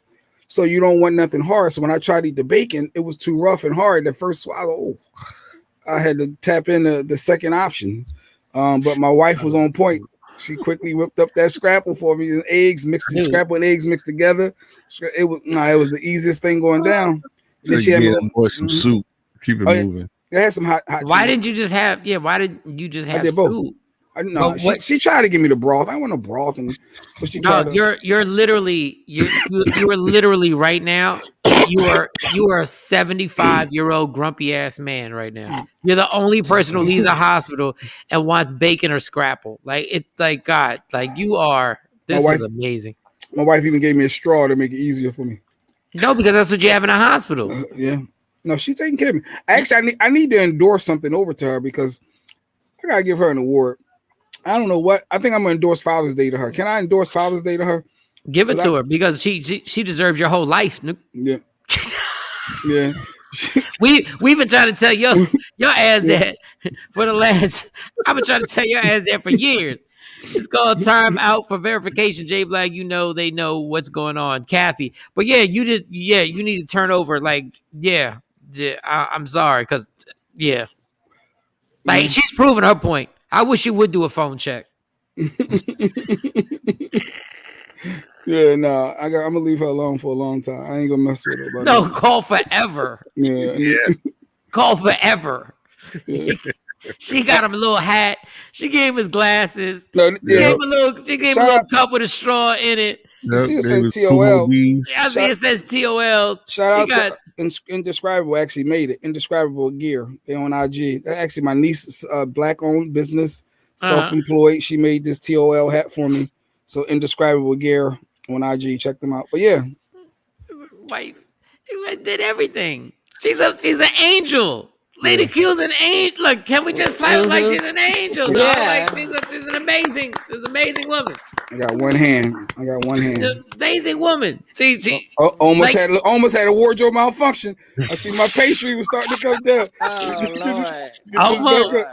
Accorded. Can't be clapping, Mike. I can't clap. Lady Q, she was so on point. Once you got out of surgery, she sent us a text during the show like he's out of surgery. He's good. We're like, he's out of surgery. Yep. He's good. Yeah. Like excellent. Like that's an amazing. That is an amazing thing. Like she. God, my God, Jay. God, you got lucky with this one because you didn't deserve her. Yeah, probably not. We deserved each other. We're yin and yang. We compliment each other. No. She's your angel.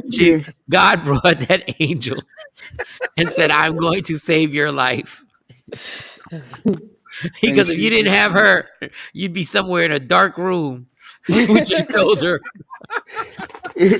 With a blunt in your mouth, with some hood rat with a blunt in your mouth. Oh wow! He said a hood rat. And a blunt. My shoulder feel horrible, but this blunt that is laced with crack right now. Exactly. That's the only reason why you got that nice weed pen. You're right. I needed a medical marijuana card. I didn't know how to go about it. She took all the steps. She said, "Hey, just go there, and there you go." And that was it. And I said, "That's it." She said, "Yep." I was like, "Oh, she does everything." I'm just glad we got this on video, so it can never go away. Like I'm just glad that this is forever. What? That I'm endorsing my wife? I didn't think. No, I'm just glad that like you look crazy right now. I look crazy. I thought I was fly. I said I'm gonna kill him with the indescribable. You look like you will be in the hospital. No, it's okay. It's okay because we have this and we'll be sending this to somebody to make the promo because you think you look okay, but it's fine. Yeah. I mean, we love the fact that you made it through. I just know 2 weeks from now you can be like, yo, take that down. Like, why y'all keep playing that? No, you look like you just came out of a war. You look like you were injured in Afghanistan. Like you, like literally. Thanks, Mike. Thanks. No, I'm saying. I'm glad you're okay. No, keep going. That's what you got do, a right? pastry on your nipple. What are you doing? I didn't want to have a malfunction, so I told Dude, my wife, you got a pastry on your nipple. I said, put a little bit of tape. I don't want nobody to see my nipple because that could be, a little offensive or inappropriate, even though I'm a guy. Even though guys, but this is why we told you. This is why we said take the day off. We said take the day off. No, it's a pasty, not a pastry. Oh, yes, a pasty. He did say pastry.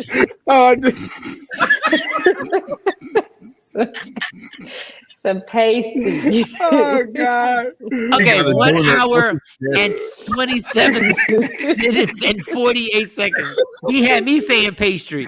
We both said pastry. It's a pasty. This is why your drug-induced ass should not be on here right now.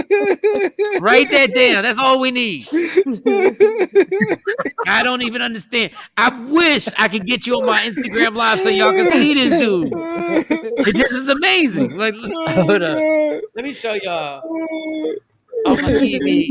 That's what he looks like on the TV right there. Oh, God. I don't know if you can see all the skin, but he's covering his nipple. And he really officially like, I'm just going to cover my nipple because everything's going to be okay if I just cover my nipple.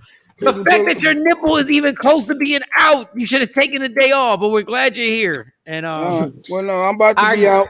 Our guest just checked in. Yeah. Yep, so I'm out. Enjoy the rest of y'all show. Hold on, we got a guest? Yeah. Hip-hop artist. Yes, Durrough. Durrough. We got Durrough on here. Like Durrough. Oh, man, I wish we could put Durrough. Ice cream paint job. I wish Durrough could actually see what the hell is going on. No, he can see me, but I'm out. Look, enjoy your interview. I'll holler at y'all. I'm gonna be in super duper pain all day, so you won't see me tomorrow. Hopefully by Monday I'll be back. Yeah, but you got the medication. You got the medication you could take. You got the. But like you said, the oxycodone, this says a narcotic and very addictive. Yes. I can't be taking too much. You gotta go slow. I gotta pace myself, son. Jay, rehab is not that bad. Like honestly, shit, you don't feel the pain of starting. The no. numbness is I'm wearing saying off. that's what I'm saying. Take the drugs. Take the drug. No, I'm saying take the drugs because rehab's not that bad. We'll get you off of it. You're just gonna need. Oh, easy for you to say. No, I'm just saying it takes a little bit of time, but you're just a beginner. Just take the drugs. Curse, didn't I? Yeah, because he said something foolish that threw me off. Blame it on my medication, though. Blame it on my. I ain't mean to curse. No, you're gonna be fine. Just take, and then you got the weed pen too that you can inhale. Yes, and this is a beautiful thing. It is really helpful. Yeah, it's really, really helpful. It's medical. It's medical. And then I got the CBD stuff that Dr. Kanisha told me to order. So I got that stuff working with those people. More to come with that. But yeah. I got to tell you, I think you should take that weed pen during the show when you do the show because honestly, you're a lot easier to get along with. Oh, wait. Like on the show, you're a lot easier to get along with. I don't know if that's a compliment or a stab. Like that's kind of shady. So I got to be under the influence of something to be more. Yeah, because you're just easier. You're easier to talk to. Like it's easy. Just take an inhale. Go ahead. Take an inhale. Go ahead. There you go. See, look at this right here. Look at that. The Sixers are probably not going to the NBA Finals. Go ahead. What do you got to say? Oh, you a hater. See, he's happy. He didn't even argue back. That's what I'm talking about. This is what I need. You're funny. You're too funny. I'm gonna take care of my injury while you take care of this interview. I'm gonna listen, I'm gonna watch, and have a rest of a good show. I wanted to just make sure that I was right when I said I will be on tomorrow. You're right. I was right. Wow. No, you're absolutely right. Yeah. The things you go through to be right, homie. Yeah. It's absolutely amazing. Fall apart as soon as we clear out. Yeah, absolutely. Trust me, believe it's hurting right now, and I'm keeping a smile. But the fact that you and your wife got pillows that say good morning and good night is some man. I'm gonna lace you when you get better. I'm gonna give you the business when you get better. When you get back on here, I can't wait to tell you. You're a puppy. Your wife got you like a puppy, my dude. She loves you. She loves you. You got the good morning and good night. You don't run nothing in your house, Jay. But let me see what he said. You don't run the damn thing. I love my wife. She takes care of me. She controls that whole. Make sure that shoulder's right. You make sure you praise that woman. I told you I'm endorsing Father's Day over to her. I'm signing it over. That. She get the Father's Day. Look at that. The doctors took the surgery. They fixed his shoulder and took his balls. Ain't that? Oh wow! And on that note, I'm playing Jay.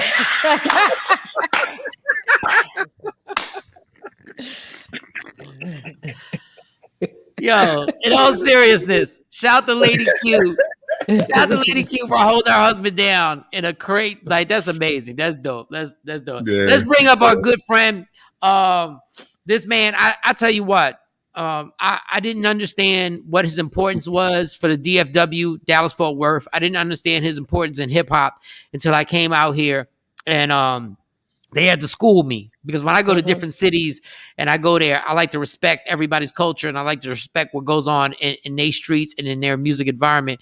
And I learned quickly how important this gentleman is. Please, ladies and gentlemen, my man Durrough. Durrough's in the building. Durrough's in the building, damn it. Put the row up. Put the row up. What up, homie? Man, I'm good. How y'all doing? We're good. We're excellent. We want to apologize. Our producer just had that surgery on his shoulder. I don't know if you saw that. I don't know if you saw him in his bed. I don't know. Did you see it? Oh no. I mean, I saw a little bit, but I didn't know that. Ooh, thank you. I mean, like I didn't know. Oh no. Turn it to. Can you?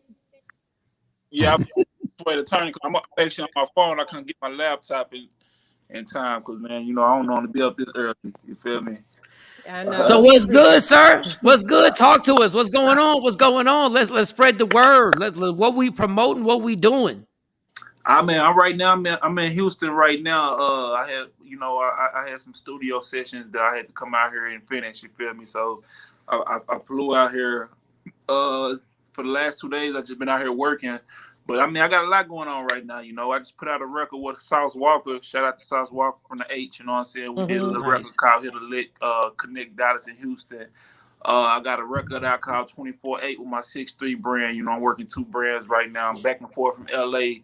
Man, I got a album coming out in late July. So we just got a lot going on right now. You know, we got a lot of the shows that started kicking back out. You know, since the COVID been coming. Yeah, it just been a real busy time for actually the last 2 months been real busy. You feel me? you know, I just got back in Texas, so I'm happy to be back in Texas. I've been in LA for pretty much the whole 2020 up until February, you know. So I'm just What was you out in LA for? What was going out in LA? Because you stay in LA.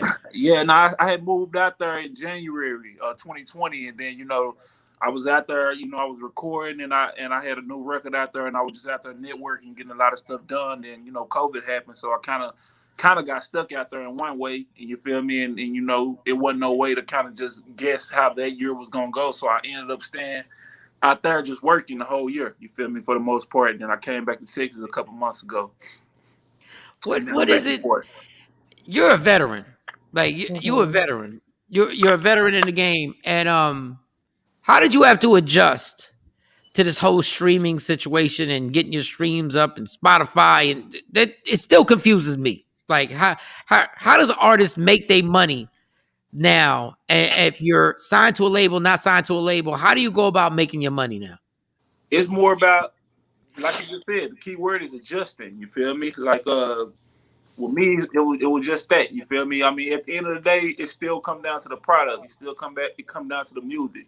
So, you know, me, I just kept a tunnel vision on focusing on making good music, which is the product, and the rest kind of fell in line. You know, I learned a lot by living in LA. I met with, you know, just a lot of people that kind of just, you know what I'm saying, they kind of helped me with the whole streaming thing. And I learned a lot about it myself, because I was kind of ahead of the curve when I started learning about it before it even hit. So I just kind of adjusted. I mean, the key word is really just that, adjusting. Literally being 2 feet in the game, being 2 feet into just being involved, and you learn how to adjust that way.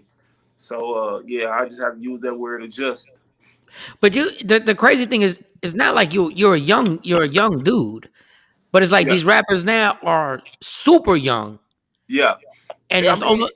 Go ahead. It always been that way. At the end of the day, music. Like I was just talking with somebody yesterday, 2 days ago, actually. We were just talking about just different, because one of my favorite artists that ain't got nothing to do with hip hop is like Sade. You feel me? Yeah. You know what I'm saying? And one of my producers was sampling a Sade record, and it sparked up a conversation about like just how important it is to make good music, because when you make good music, it transcends time. It's just like if you listen, we were sampling a record. I don't really want to tell you what record, because that record gonna actually come out. Okay. It's dope. But we were sampling a Sade record, and it just made me think that, like, if that record came out today, like it'll be a hit. You feel me? It'll be its own sound, and it'll be a hit. Like if Janae Aiko came out with that record today that we was just working on literally today, the same way, same sound, same everything, or if it was Sade, if she can't, it would be that. You feel me? And that made me really realize, like I always end up coming to the conclusion that when you make just dope music, good product, it just transcends, and it's timeless. You feel me? So with that being said, the concept is to do that. You know what I'm saying? And it don't matter, you know, what time of the what trend is going on, what's going on in the hip hop game or the world or whatever. And that's my goal, is just to come with that good music. You feel me? So when you say, because what you just said makes total sense. It makes total sense to everybody that's on the show right now. Yeah. But do you ever try and you ever say, you know what, I'm not gonna say nothing to y'all young cats, because I know what I'm gonna get hit with. It's like, I know, because I feel as much as I love hip hop, like when I start saying stuff, I'm like, dog, it's like the same song is getting made 30 times. It's the same song. It's the same rhyme flow. It's the same. But when I say it, it's just, well, you just don't know because you old. And I'm like, okay, I'm listening, and I'm telling you, there's certain standouts. I'm not saying they're not dope rappers right now. I'm not saying they're not dope rappers. But go ahead. Yeah. For me, you know, I never really get into those conversations, because I understand what it all means. For instance, like if you go back to the 90s, you feel me, and listen to hip hop, like everybody had this same little cadence. And you know, we kind of making fun of it today, but they had like the LL Cool J, that type, they all hit this cadence, right? And then it's like that was the sound, you feel me, at that time, to where if you was in that time, and you could easily feel like everybody was making the same type of sound or whatever, and then you can if you keep going up through the years, you'll see these same patterns kind of happen. You know what I'm saying? I mean, obviously it's done in different ways, and you know, you do get to where to the point where, see, now what it is it's the internet, and stuff is so fast and so easy that it's easier for artists at a large scale to make the same type of sound. That's a good point. Yeah, you know that's a what I'm good saying? point. That's a good point. That's a good So point. that's That's a kind of good the point. difference. Yeah. So now you really got the same thing going on, just as a mass amount, and you know, because it's so easy to do. But with that being said, you know, the authenticity still remains. So whoever comes with that original sound or their original trend still be the ones who stick around. The people who have their own identity, you know, your own voice, you know, your own sound. It's really about identity. You feel me? Like the ones who who come with their own identity and whatever it is, and that goes outside of music as well. But especially in music, they're the ones who last. So out of the group of new artists that's out right now, you probably gonna only have a very small handful of them that's gonna last. You know what I'm saying? And them are gonna be the ones that come with their own identity, which is their sound and all that stuff. So it just is what it is. You feel me? Me, I just focus on what I'm doing, so I don't ever really get into them conversations because I got my own style and identity and sound and all that. So I got something to focus on. You feel me? Let me ask you this, just because we got listeners all over the world. Let them know exactly where you rep from, where you're from. Let everybody know where you're from. Yeah, man. I'm from Dallas, Texas, man. I'm born and raised Dallas, Texas. You know, I stayed and I went to PV. You know what I'm saying, which is the HBCU outside of Houston, which is where I'm at right now. You feel me? But just aside from that, I mean, yeah, Dallas, Texas. I don't get into, because once again, I learned one thing doing comedy and being all over this country is you got to respect every hood and never disrespect it, and go in there humbly, no matter where you're from. You know, I don't care if you're from New York. I don't care if you're from Compton. When you come into somebody's city, just shut your mouth and find out what's going on and who you don't disrespect. There's a lot of heat that has happened in Dallas. There's a lot of stuff, a lot of tragic stuff that has happened. Yeah. I'm not here. I'm not one of them shows that we want to mention names and stuff like that. Yeah, what do you think is the problem? And is there a way? I know this is the common question. Is it a way? Because Dallas has so much talent. There's so much talent sitting right there. And it seems like what's going on in these streets has taken away so much from the talent that you guys have. Do you think there's a solution, or you think it's just is what the streets do? It's always a solution to any problem. The problem when it comes to Dallas is really just structure. One thing, it has to come with, you know, a real union and people really uniting, but that's easier said than done. Dallas is like a major city. It's the last major city to blow up mainstream, and it's a big city. So it's like it's not really used to a certain level of success. And as we're having it, you know, as a whole, we having problems with just like we have problems with keeping it. You feel me? Because it's a lot of talent in Dallas, and I always have. It's not like Dallas is just because a lot of people saying Dallas blowing up. They've been there. Yeah, and it's not like, it's been there. It's not like Dallas just not getting top talent. It's not like we ain't been having rappers, producers, DJs, all that. We've been having the best of that, but our problem has been the actual success. You feel me? When the success come in any way, we literally tear the city down. Like, and you can go from every level, even in the Dallas, when we hit the Dallas boogie movement, like it got tore down by the city.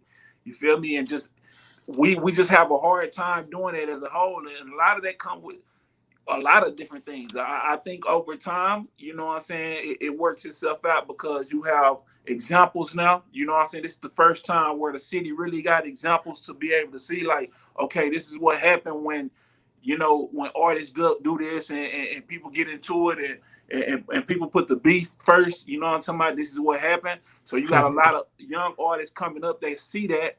and they got a way to kind of steer themselves now because it's examples. So I think that helped out a lot because if you look at a lot of other cities that kind of happen, but man, it's just something in the air when it comes to the city of Dallas to where you feel me. We just haven't quite found that union yet to be able to just keep the success going in. But I think it's happening though. I see a lot of light on one way. You feel me? One way I Right. see it this way, and the other one I see where it's coming together at. So only time will tell. How have you been able to maneuver the way you have? Everybody knows you, like Yeah. everybody, like you're a legend. Like I'm not even gassing you, right? Like everybody knows Durrough. How have you been able to walk and make sure you don't get caught up in the craziness that goes on? Because I'm sure, like we all talk about haters and we talk about people who just like don't understand. They just see your success. They go like, I can't stand him because I want what he has. How have you maneuvered your life to be like, I can stay away from this stuff? If you have, maybe you have got caught up in something. Yeah, it's really just really honestly, it's about just really having that passion and that tunnel vision for your overall goals. And for me, it always been like there's higher levels that I'm trying to achieve. You feel me? And that alone keep me focused a certain way to where when the distractions do come, because they come. Don't get me wrong, they always come at some point. In these situations happen to where you can easily get sucked up into them. But for me, it's always knowing that like I got a lot riding on me. I got family. I got little ones. You feel me? I got the city behind. It always been bigger than me. It always been bigger than me. Like I always had things that was above what was in front of me that I was chasing. You know what I'm saying? So I was always chasing the next goal, the next notch. So when I get these distractions, it's easy for me to be like, okay, distraction right here in my face. But you know what I'm saying? The prize where I'm trying to get is right there. It's on this other level. So as I'm reaching up to grab that prize, it's taking me away from the distraction. So honestly, I'm just able to focus on it and I'm not immune from anything, but at the end of the day, I think I just did a good job of just knowing when to move, knowing how to move, you know what I'm saying? Not sticking in one place, really being able to feel what's going on. When I start getting a certain level of heat, then I do something different. And that just come with it. You really just got to be 2 feet in it, and you got to stay grounded, and you got to have, you know what I'm saying, either the right people around you, or you got to be really grounded within yourself to just, fight off them distractions, really. All right, so before we get into these fun questions, I know Shawnee wants to jump in here, and then we just gonna have. I gave you the serious questions, Shawnee. If you got something, because I just want to have fun now with Durrough, because he's a fun dude. I've interviewed him before. He's a fun dude. He's willing to have fun. So Shawnee, go ahead and don't be doing no womanly stuff. Don't be doing no womanly stuff. Don't be trying to pin him down on some old. Go ahead. Okay, so this is what I want to know with Durrough music. I know you're working on your project now, but do you have any other artists that you're going to bring out on Durrough music? Actually, I'm more focused on producers right now. I did a little artist. I had a little time where I was focusing on artists, and I had Young Nation. I don't know if y'all familiar with them, but Young Nation, they was under my belt for one time for a time period, and I really explored that. But right now, I'm really into bigging up my producers because I got a nice handful of producers that I feel like can compete at any level. I feel like will be some of the top producers in the world over the next couple of years. You know what I'm saying? Due through stuff that we're doing. So yeah, my producers right now are the ones that I'm focusing on the most right now. And what are you trying to? Okay, I remember you did the BET Music Awards and that was huge for you. So now at this point in 2021, where are you trying to go? I mean, the goal is always continue to make good music. You know what I'm saying? For me right now, it's not really trying to go nowhere. You feel me? It's more about bringing everything to me. You know what I'm saying? Bringing the world to me because that's what I've always done. Like I'm more of a person where I can go out and get it, and I will go out and get it if it's necessary. But where I'm at is, I know I already got it. You feel me? When I mean got it, I'm not talking about possessions or material thing or that type of stuff. I'm talking about that real energy that can really draw in you know what I'm saying, a crowd, or what, you know what I'm saying, the audience, the world, however you want to look at it. And that's where I'm at. I'm more to the music I'm creating right now. You know, it's different levels of it, and the whole goal of it for me is to draw the people in to my world and to how I'm doing it. So that's really where it's at for me, and that can go on every level. You know what I'm saying? Like you talking about the awards and all that stuff. All that is cool, but it's all about impact to me. You feel me? It's about how the music actually impact the people. You know what I'm saying? Because you can get, you know, at the end of the day, when I think of my favorite songs or favorite artists, you know, just say if it's I don't know. I spoke on Sade, so I just bring her back up just because we still picking on her. Like I don't know what award she won. You feel me? But I know her music is dope. You feel me? So at the end of the day, people not gonna remember like who won what awards. They just gonna know how the music. When you think of some Tupac music, I don't know. On top of my head, I don't even know if Tupac won a Grammy or not. But I don't care. Right. I don't care if he won a Biggie, if they won a Grammy or not. Even Jay-Z, I know he won a lot of Grammys, but I don't know what he won Grammys for. But I know what music I like from these artists and how they impact me and how they impact the world, and that's really what matters the most. So for me, that's my thought process in general. When I'm creating music, I'm like, you know what I'm saying? I know I'm gonna have all that. I got platinum plaques and all that stuff, but people don't really care about the platinum plaques. They care about the song. They care about what they actually like. You feel me? They don't gold plaques, like they don't care about that. You know, that's something that's good for me and you know, people who care, but to the masses, we don't know who won what or who. We don't really care about that. We care about how that music affected us and how much we like it, and that's where I'm at with it. All we know is that Biggie won a Source Award. We don't care about the Grammys. We know he won a Source Award. We know Tupac won a Source Award. That's all we care about. We don't listen to Biggie because he won a Source Award. Yeah, you're absolutely right. No, you're absolutely right. Who won a Source Award, and that's who I'm gonna go listen to. So, you know what I'm saying? Even at the end of the day, that's not why we listen to any artist. We don't listen to no. You're absolutely right. We don't listen to no artist because they won something. We don't go Beyonce won this, so I'm gonna go listen to it. You know what I'm saying? So when you really realize that as an artist, you really understand that stuff is just for it is what it was. You know what I'm saying? But it's nice to get a plaque. It is nice to get a plaque. Because like I say, like I'm fortunate enough to be one of the very few artists in Texas and especially Dallas to have platinum and gold plaques. You know what I'm saying? That's what I'm talking about. Yeah. You know what I'm saying? And it's a blessing to be able to have those things, but I still know that if I could have all the plaques and you take away the impact, or I can have the impact and take away the plaques, I'll take the impact. You feel me? Because that's what I made the music for. When I made some of these hit songs, I wasn't thinking about getting a plaque. I was just thinking about the shit getting out and it touching people and people really liking it and fucking with it, whatever. So I wasn't never thinking like, oh, I'm finna make a song to get a platinum plaque. So, you know, with that being said, you know, I don't, you know, it just is. No, you're right. It's all about the impact. Because K104 fired me, but they still had to pay me out my contract. But I feel you. on that. Speaking of impact, so this is my request. Okay, my birthday is in November, so maybe here we go. Here go with the selfish stuff. Here go with the selfish Shawnee. Selfish Shawnee. Here she comes. This not selfish Shawnee. This for all of Oak Cliff. Yeah. You already did a remix to this song, but we need another remix to 2 songs. To which songs? Ice Cream Paint Job and Get Big. You gotta do that. Yes. Okay, so it's 2. Well, yeah, it's remixing both of them, but I guess you want a third remix. Yeah, we need the remix for 2021. Maybe I'll do something under my 6'3" brand with those songs. You feel me? You know what I'm saying? Yeah. Like I got you though. I'm in work mode right now, man. I'm literally so because I knew I had to do this interview early, because I go to sleep normally around 6. I had a studio session, and then I got back at like 5:30, and then when I got to the hotel, I'm in the hotel right now, and I stayed up for all the way up until the interview, just writing lyrics to beats, whatever. So you know what I'm saying? I'm in a work mode to where that's we dope. Get up. Yeah. When we get off, I'll probably be up for like another hour or 2, and I'm just gonna write. So well, Shawnee said, even though you've been writing for 12 hours, just write a third remix. Like just write a third remix. Like, she's like, it don't matter. Like, I know you've been writing. I know you're trying to make history, but just in case you don't have, just make a third remix. All right, we're gonna give you these questions, and you don't even have to answer them. If you go like, yo, I'm not answering that, don't answer it. Like you keep it moving.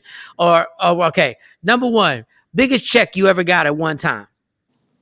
The biggest check I ever got at one time was close. It was. I don't really want to put the number out, but Ooh, let's not answer that the question. biggest check that I got at one time. Because my stuff would come in increments. Was a little bit over $500,000. God, You know clap it up for that. Yeah, clap it up for that. So Can we just clap for that? Can we just clap for that? That's not bad. Yeah, but those would come in increments, though. You feel me? So it with me, it's good more ass about increment. those back ends. That's a good ass increment. Okay, the baddest chick you ever knocked down. Baddest chick. The I don't kiss and tell. You feel me? So yeah. I knew you wasn't going to I don't put that out. Yeah. I don't kiss and shut your ass up. You're not helping the team. You're not helping the show right now. You're not helping the show. He can't tell y'all about our situation. I'm just saying. Thank you.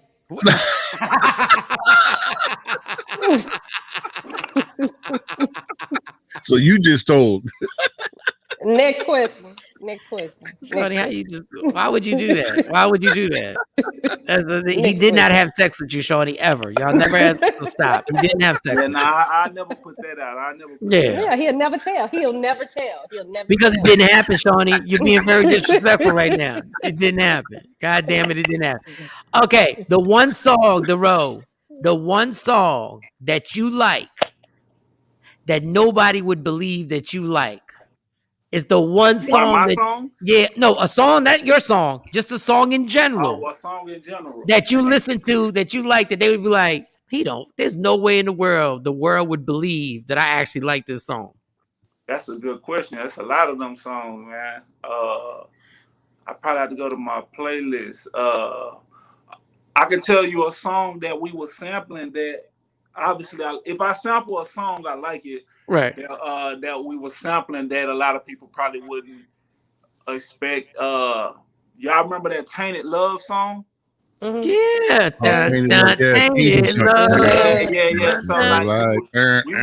Yeah. So we was flipping that. We was flipping that concept like maybe a couple weeks ago, and we ain't got it the way that I want it, but I know we gonna get it there, and that's way left field to where when it come out, you will see what I'm talking about. But it's hard. You feel me? No, that song is hard for real. But we need you to let me hear your version of it. Let me hear. Nah.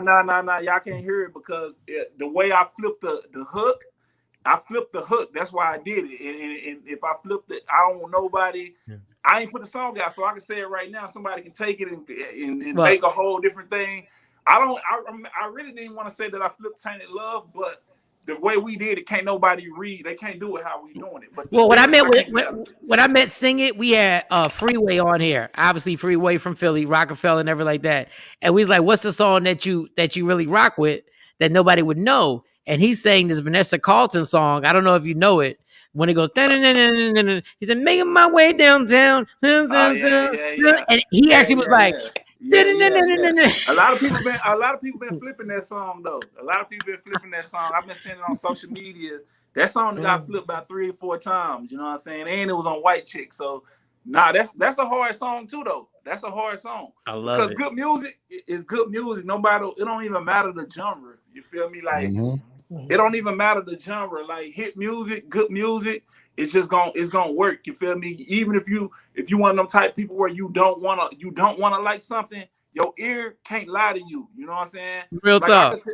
Like a lot of people I can tell you what's a hit. It don't gotta be. It can be a country song, and I'll probably never listen to it, but I'll be like, that's a hit song, and I can tell you why it's a hit song.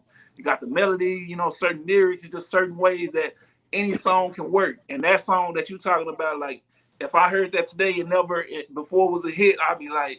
That might not be my style, but hey, that's a hit. That's a hit song. So let's keep it music, because there's another question, and some people don't answer this because we've had this contest. We have this little game where we go like, what is a hit song that everybody else loves, but for some reason you don't like it? And it's not because you're disrespecting the artist. It's not because you don't like the artist, but everybody sings this song all over. The radio plays it 6 trillion times, and everybody loves it. Everybody loves it, but you don't like it. What is that one song that you're like, it's not that I'm not trying to be disrespectful. I just don't like the song and everybody else does. Man. Just in general or like right now? You talking about just in general. It could be right now in general, it don't matter. Man, it's been a few of those. I can't think of that right off the top of my head right now. If it come to the top of my head, I'll bring it back up. You know what I'm saying? But yeah, every now and then I definitely come across a song where I can tell they trying to make this a hit song.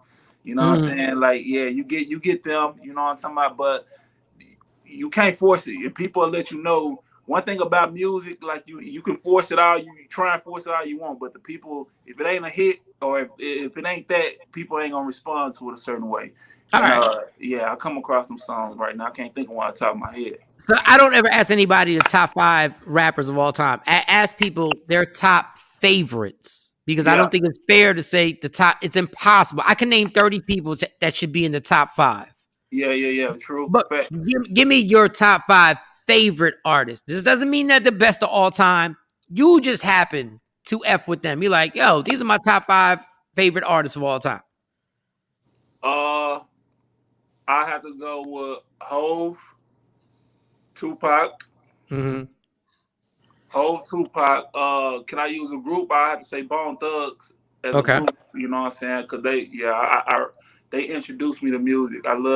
I think they was one of the best with the melodies and the flow at the same time. So, what's that, 3? That's 3. We got 3 right now. You say hip hop, right? You say rappers. Yeah. Man, I gotta say, I'm gonna say Eminem.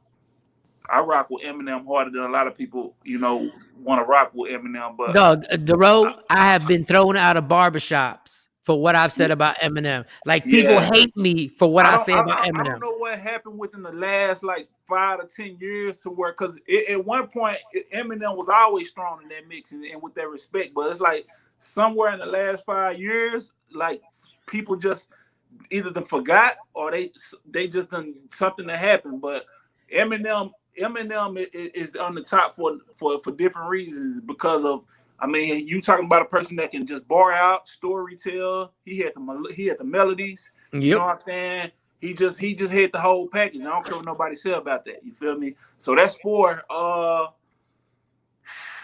Man, you could, then in the 5th one, I guess my favorite. That's kind of hard. I have to go with a Texas rapper, man. I have to go with somebody like a Lil Flip. You know what I'm saying? I have to go with Lil Flip or a UGK. You know what I'm saying? I even throw a Big Tuck in there just for the Texas side of it. Wow. Okay. Yeah. Okay. What was? Oh, damn! I had one more. Then we're gonna let you go because we got to promote everything that you're doing. Damn. What was the the person that you met that you had to literally not act starstruck, but when you first met the person, you were like, God damn, I can't believe I'm really in front of this person. Oh man, that would probably be Allen Iverson. Really? Yeah. I was always more into athletes than rappers because I grew up a basketball player and so I was really, Iverson was a big influence on just a lot with me as a kid coming up. And one time I got booked to host a basketball dunk contest in Dallas with Deion Sanders and Trina and Allen Iverson. And me and Allen Iverson, we was actually sitting next to each other, and we chopped it up. But the way I was looking at, I don't really look at rappers like that. You feel me? Right. You know what I'm saying? And I met pretty much all of them at some point. You know what I'm saying? And you know what I'm saying? So yeah, for some reason, I guess because Allen Iverson was just so influential to me as a child, it was different when I was right there next to him, and it was just like, damn, if this was the 6th grade, 8th grade me, I'd be going crazy. You feel me? But that's the only person. I don't really get starstruck over people in general, but it was just a nostalgic feeling I had got when I met Iverson because I remember how it was when I was a child. All right, I'm not really like that. Let me tell you this little quick story about Allen Iverson. Me and Cam worked in Philly for 7-8 years, right? So I would get drunk with Allen Iverson. Allen Iverson would go to every club. He would come in with his squad in Philly, every club. So I do a comedy show. I go host the club. He walk in. This is a funny thing about Allen Iverson. He's the only person I've ever seen drink more than me and wake up the next morning at 1:00 and drop 50 on somebody, which was amazing to me because I'd still be in the bed. Yeah. But one night this is the funny thing about AI. There would be times he'd walk in the club and he'd say my name and be like, "Yo, Mike Shawn, let's get some drinks." And then there'd be other nights where he literally didn't know who the hell I was. So I had to make a rule. If he don't call me over, don't say nothing to him. Don't say nothing. So literally one night we was just sitting there drinking, and rest in peace, Kobe Bryant. That was the year him and Kobe were going. Like they was we didn't know who was going to be the MVP that year. And me and AI was literally, I was sitting there so drunk breaking down, AI, this is why. This is like, you are 100,000 miles the whole time. You ain't got no Shaq. He got Shaq. If you had Shaq, you'd already have rings, whatever. And then we're like, good. We hug it out. Bam. 2 days later, I see him at the club. I'm like, yo, what up, AI? He walked right by me. And I'm like, hey, why you doing? Why we doing this? Hey? Yeah. Man, I done heard so many crazy AI stories, man. I believe all of them. You feel me? I believe all of them, but it be like that sometimes. Because you know what I'm saying. Like I don't forgot people's name and know them by face, and sometimes vice versa. But you know, I heard Allen Iverson. He definitely was a drinker. You feel me? I heard he definitely was a drinker. So AI was not a game. When you get that lick in your system, like you can't control. Sometimes you two different personas. You got two different personalities. And nobody has video because we didn't have phones the way we had it. And I remember being at a club where AI did spit like 10 minutes worth of bars. Oh yeah, 10 minutes.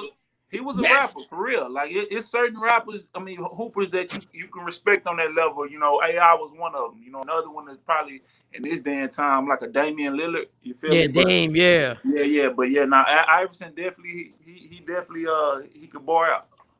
All right, so we gonna Durrough, thank you so much for waking up this early. I know you don't. Well, you come back from the studio. Is there anything we want to actually speak upon before we wrap it up? Because I want to make sure you promote everything. I mean, just the two singles out right now. The 6'3", 24/8. That's under the 6'3" brand. You know what I'm saying? Shout out to Kobe. You know, that's kind of like a little reference for Kobe, that record, and then the Hit a Lick featuring Sauce Walker. Them the two singles. You know what I'm saying? The Star Baby album coming soon. Just, you know, stay tuned in. Follow me on Instagram, 6'3". Just stay tuned in. That's all I can say. The music coming. It's on the way. I appreciate you, dog. Thank you so much for taking time out and making this happen. Ladies and gentlemen, make sure you follow that man and support him. He's already done enough in hip-hop, but he's doing more in hip-hop right now. So make sure you support Durrough, y'all. Durrough in the building. Thank you, big dog. Yeah. I appreciate y'all. Y'all take care. You have a good one. All right. All right, bet. That wasn't bad. My man Durrough. Durrough was the first rapper that I met when I came to Dallas, and he came into the studio. It was super cool. He was the first, you know. Then I started meeting everybody else. But shout out to Durrough, always a cool dude. I forgot to ask him. He had a deal with the Dallas Cowboys that he was doing, making money off of that. Durrough just keeps making. He definitely is an intelligent dude who knows how to make money and keep that money stream going. No, he really is. Like, he won't even answer the baddest chick that he knocked down. Yeah, like when he was like, nah, I ain't gonna. We already addressed that. That's me. Yeah, and then Shawnee was very inappropriate. I just like the fact that she was inappropriate. I like the whole. You ain't get knocked down by Durrough, Shawnee. You didn't. Was he 17? Were you there? No, I think he older than me. I might have been 17. I see it in your eyes, because in your eyes, all I see is lust. Because normally when you already knock somebody down, you see satisfaction. I see lust in your eyes. I see as if you still want to get knocked down by him. There's a different look that you have. He's a cool dude. He's very professional. I like working with him. If you got to do something with him, is so you get everything done. It's not no N-word-ish. Yeah, because every time he came to the station when I was working, he never smelled like weed. I smelled liquor. I smelled like liquor. He never smelled like liquor. I was like, damn, this guy's really coming clear-minded when he doesn't have to. I was like, yeah. I said, are you really a rapper? Like, you should really do some type of drugs before you come into the interview. Like, you shouldn't just be coming like, it doesn't make any sense. Like, why would you come clear-minded like that? But I'm happy for him. I'm excited to see what he's gonna do next. I'm excited to see what's gonna happen.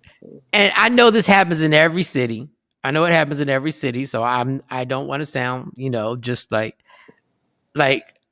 why can't a city just support the rapper who's popping in their city? Like, why do you radio stations? Why can't you? Like, I just don't get it.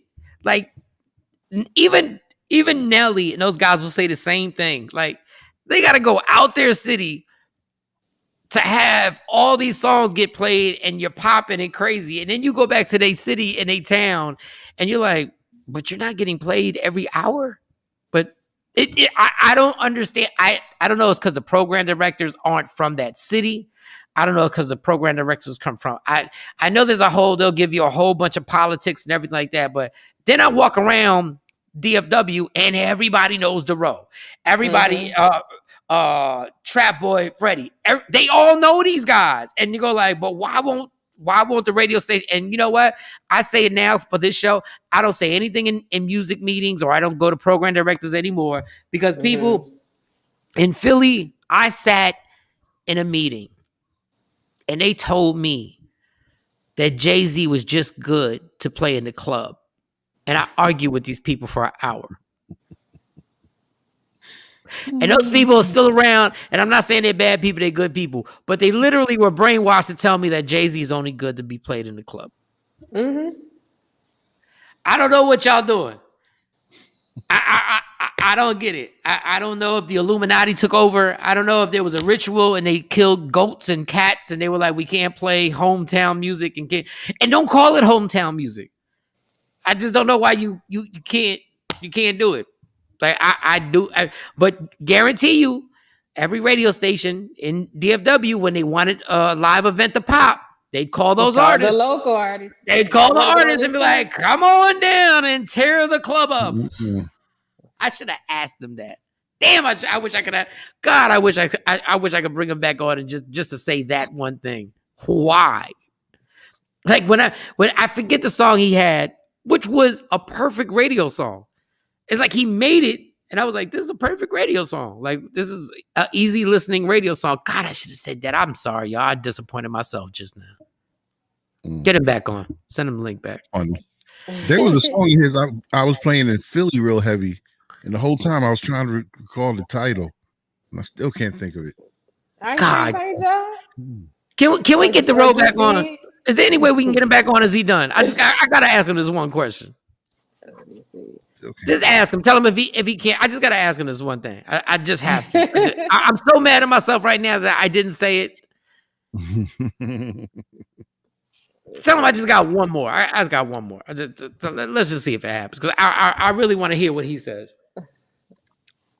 Okay. Let's just see. He's not going to touch that. He probably gonna say he's asleep. Wait a minute. I can't call. Because I'm on my phone. So Girl, for somebody who slept with somebody, you sure got no connections with them. No, I'm on my phone. I'm on StreamYard on my phone. On an actual phone. So if I go out, then I'm gonna be out. Girl, if you had sex with him, you could send smoke signals. He would know. He'd be like, "Oh, Shawnee just sent a smoke signal out." Oh, Lord. You got time for one more question. You got time for one more question. Just one more. Because I always think that every city I go to is the same. It's the same thing. I don't care if it's Miami. I don't care if it's LA. I don't care if it's Atlanta was different, because Atlanta did kind of, but even they'll be artists and be like, nah, they didn't. It's like, why do y'all take for granted the local artists that are sitting right there popping? Because I promise you, even in Philadelphia, Beans and them would not have got played until Jay-Z co-signed it from New York. Yep.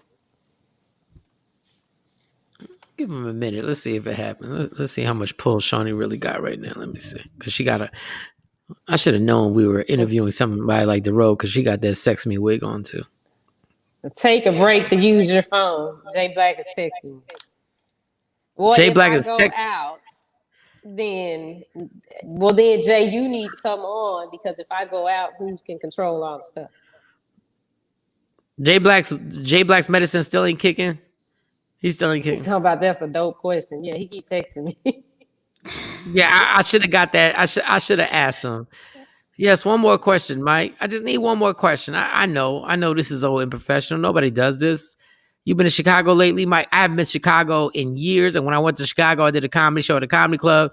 and it was the most frozen I've ever been in my life. I've never been that effing cold in my entire effing life. I was so cold when I got to the comedy club. They said, "What do you want to drink?" And I said, "Do y'all have some hot cocoa?"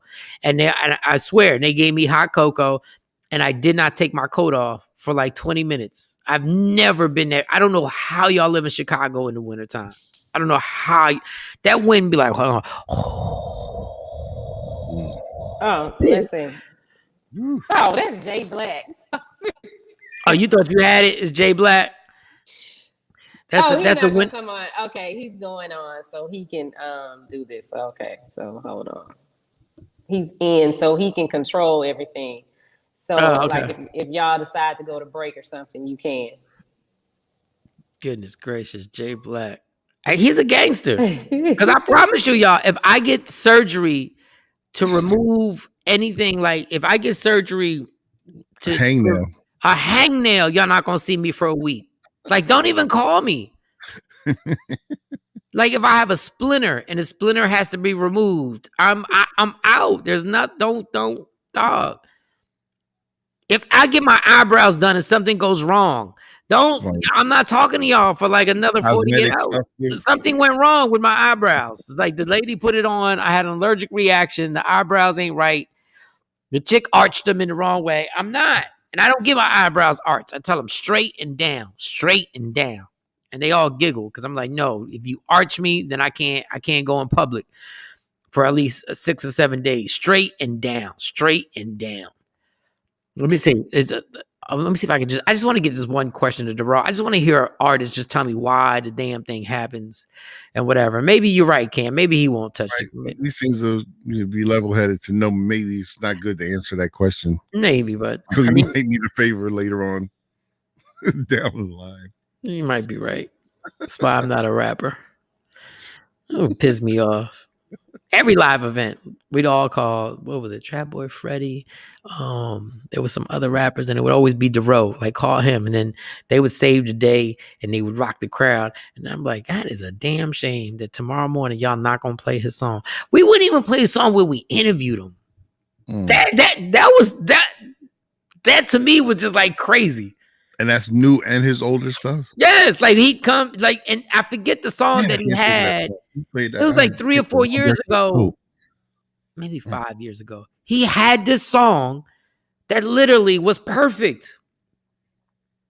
It was perfect. Last year, David talking about Chicago. Last year was -20 in there. Now Texas felt the same thing Chicago felt, and Texas wasn't ready for it. Dave, nobody's ready for it. Human beings shouldn't be ready for the cold that hit Texas, my dude. That cold that hit Texas, that is not human. That is for, I don't know. I'm telling you, I don't know how Chicago even has a homeless problem. And I'm gonna say it's gonna sound rude. I don't know how y'all have a homeless problem, because how do they live through that? Like, how does anybody live? It should be all done. Like, after the wintertime, homeless people, if they're not in a shelter, should be dead. That's how cold it is, dog. Like, I can't even tell you the amazingness that goes on. Got that right. All right, I don't think we're gonna get the roll back on just to ask him this one last question. Nah. Allegedly with Sexy Mo. Once they put the allegedly with Sexy Mo up, you already know. What's going on, Michael? Sean? What's going on? How's my mic sounding? How was my mic? No, your mic sounds fine. Jay Black is high. He came on. He had a pasty on his nipple. If he thinks I'm ever gonna let him, and he showed it. He had a pastry. He called it a pastry. He called it a pastry. Jay Black, that's all he talk about is food. I was like, if he say pastry one more time. Yeah, but he said nipple. He said he was covering his nipple. He didn't want to have a malfunction. Then he pulled down the blanket. Like, we got it all on video, dog. Like, we got it all on video. With a donut. The drops are gonna be crazy from now on. We got it all. We got it all there, Jay. Like, I don't know what to tell you, homie. It's crazy. I told you to take the day off, but you wanted to come in. We told him to take a couple of days off, Mike. But he was like, no, I'm gonna be good. Maybe just for the day, but I'll be back tomorrow. Yeah. All right, so don't get mad when that video comes back. That's a promo. I told you when you said pastries, and Shawnee said it's not pastries, it's a pasty. He's like, oh, I just didn't want a malfunction. And then he showed that he raised it down. and he showed a titty. That's all I'm saying. That's all I'm saying right now, Jay. Don't get mad at me. I mean, the fact that he asked his wife to tape, I'm like, you're not gonna have Nipplegate. He's like, can you tape this up? Because I don't want them to see me. I said, what kind of mess is that? Johnny got 2 pillows. The husband and the wife got good morning and good night. Good morning. Me and Stacey don't even like each other like that. Good morning and good night. We didn't find out which one he is. Is he good morning or is he good night? Good night. Right. Me and Stacey got one that says F you, no F you. Right? That's those are pillows we got. That's real love. That's for somebody who's been Kiss with my somebody ass. No, kiss my long ass. time. We got different versions. I'm only here because the kids, and then her pillow says, "Yeah, you're right. I'm only here because of the kids too." I'm telling you, that's what our 2 pillows say. That's your love language. It's a lot of letters. They big ass pillows. All right, so what is that first story? Cause so, Mike, I told you, it's the year of the craziness with the rappers. I told you, rapper Pooh Shiesty, he might be in a lot of trouble. Well, videotapes are circulating. Cameras are being pulled by authorities, and apparently, he was caught on video carrying a gun outside of a Miami nightclub, King of Diamonds. Everybody knows where that is. And shortly after, gunshots rang out. And so it's crazy because they say it's over somebody in the crowd reaching in his pocket when he was too close to the stage and pulling out $40,000 out his pocket. So, he pulled out a gun, and allegedly shot up in the air or whatever. And so this actually carries a penalty of 15 years in prison if he is charged and found guilty. And 15 years of probation, maybe a fine of like $10,000. But they're actually getting people to pull all video footage, anybody who has a camera phone. And it's not looking good. It's not looking good for him at all. When does it ever look good for a rapper? When does it ever look good when they go to court? Well, it never looks good. I've never heard a rapper in the commentary that says, "Oh, it looks good for the rapper. You're going to get off." No, they give out jail like Oprah used to give out cars with a rapper. You go to jail. You go to jail. You go to jail. You get okay. First of all, he pulled a ski mask, they said, over his face. In order to disguise himself at the time. God. But everybody knows it's you, dog. Like, it's not like you took your clothes off. Like in Juice, they switch jackets. You didn't do none of that. And so, of course, it's on, like I said, it's on video. It's just a matter of time. So this is not a good look. Okay. This is not a good look. Right. A lot of party goers were saying he's the one that shot it off. Like, your fans. People who came out to see you are, saying, yeah, he did it. Cool. All right, next door. All right, there's nothing else to say. All right. Hey, 10-1 odds is going to jail. Anybody want to bet? Anyone want to bet against it? You got 10-1 odds. If you don't go to jail, you get 10-1. 10 times your money, y'all. Y'all bet $10. You get 10 times your money if you don't go to jail. Cam, you taking the bet? It's so crazy that they're wait. Let me get the bet off, Mo. Let me get the bet off. Cam, you taking the bet? No, he's going to jail. Oh, he's going to jail? I'm all right. 100-1. That means 100 times. I'm giving you 100-1 if you don't go to jail. You get 100 times of your money. He's still a rapper. He's going to jail. Jesus, you won't even take 100-1. Think about that. Those are the odds that if he just puts $1 down right now that says he's going to get $100. Yeah, I can't put no money down today, Michael Shawn. I'm waiting for the stock market to open in 5 minutes. So right. yeah, I'm going to keep my money and put it where I know it's going to grow real quick. Gotcha. Toss up. Yep. Any given Sunday, something can happen. We've seen people get off for far more. So again, hopefully he has a good lawyer. He said any given Sunday. The court date ain't going to be on a Sunday. Any given Sunday. It's sports talk, terminology Sunday. Any given Sunday. Unfortunately, the court date's on a Tuesday. Like what? I say it all the time. Any given Sunday, you just never know. Any given Sunday. Well, talking about sports, Michael Shawn, I told you Kyrie Irving, he was fighting back against one of his fans in the crowd who threw a water bottle at him, narrowly missing his head. He appeared in court. And he pled not guilty. He pled not Yeah. guilty for charges of assault and battery with a dangerous weapon, calling the water bottle a dangerous weapon.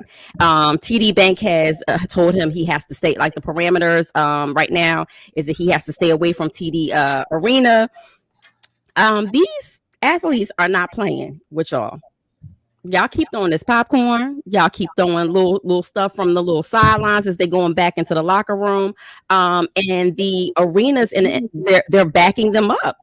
They're backing them up. They said that this behavior is non-tolerable. They have not actually charged him with a hate crime yet, but they're looking at possibly adding that charge. I mean, good. I don't know what to say. I mean, you want to really do something. When it happens again, all the players go. The NBA players are. Here's where we go. The NBA player representative says, if somebody attacks another basketball player, throws something at them, spits on them, or attacks them in any way, the NBA playoffs are over. We will not play another game. They're like, ban him from all future games. All right. You don't need jerks like him at any future game. Can't act. Stay home. All right. If it happens again, I want an NBA player to have the gall to be like, yo, if it happens again, the playoffs are over. We're done. Throw another thing at the court. Throw something at us.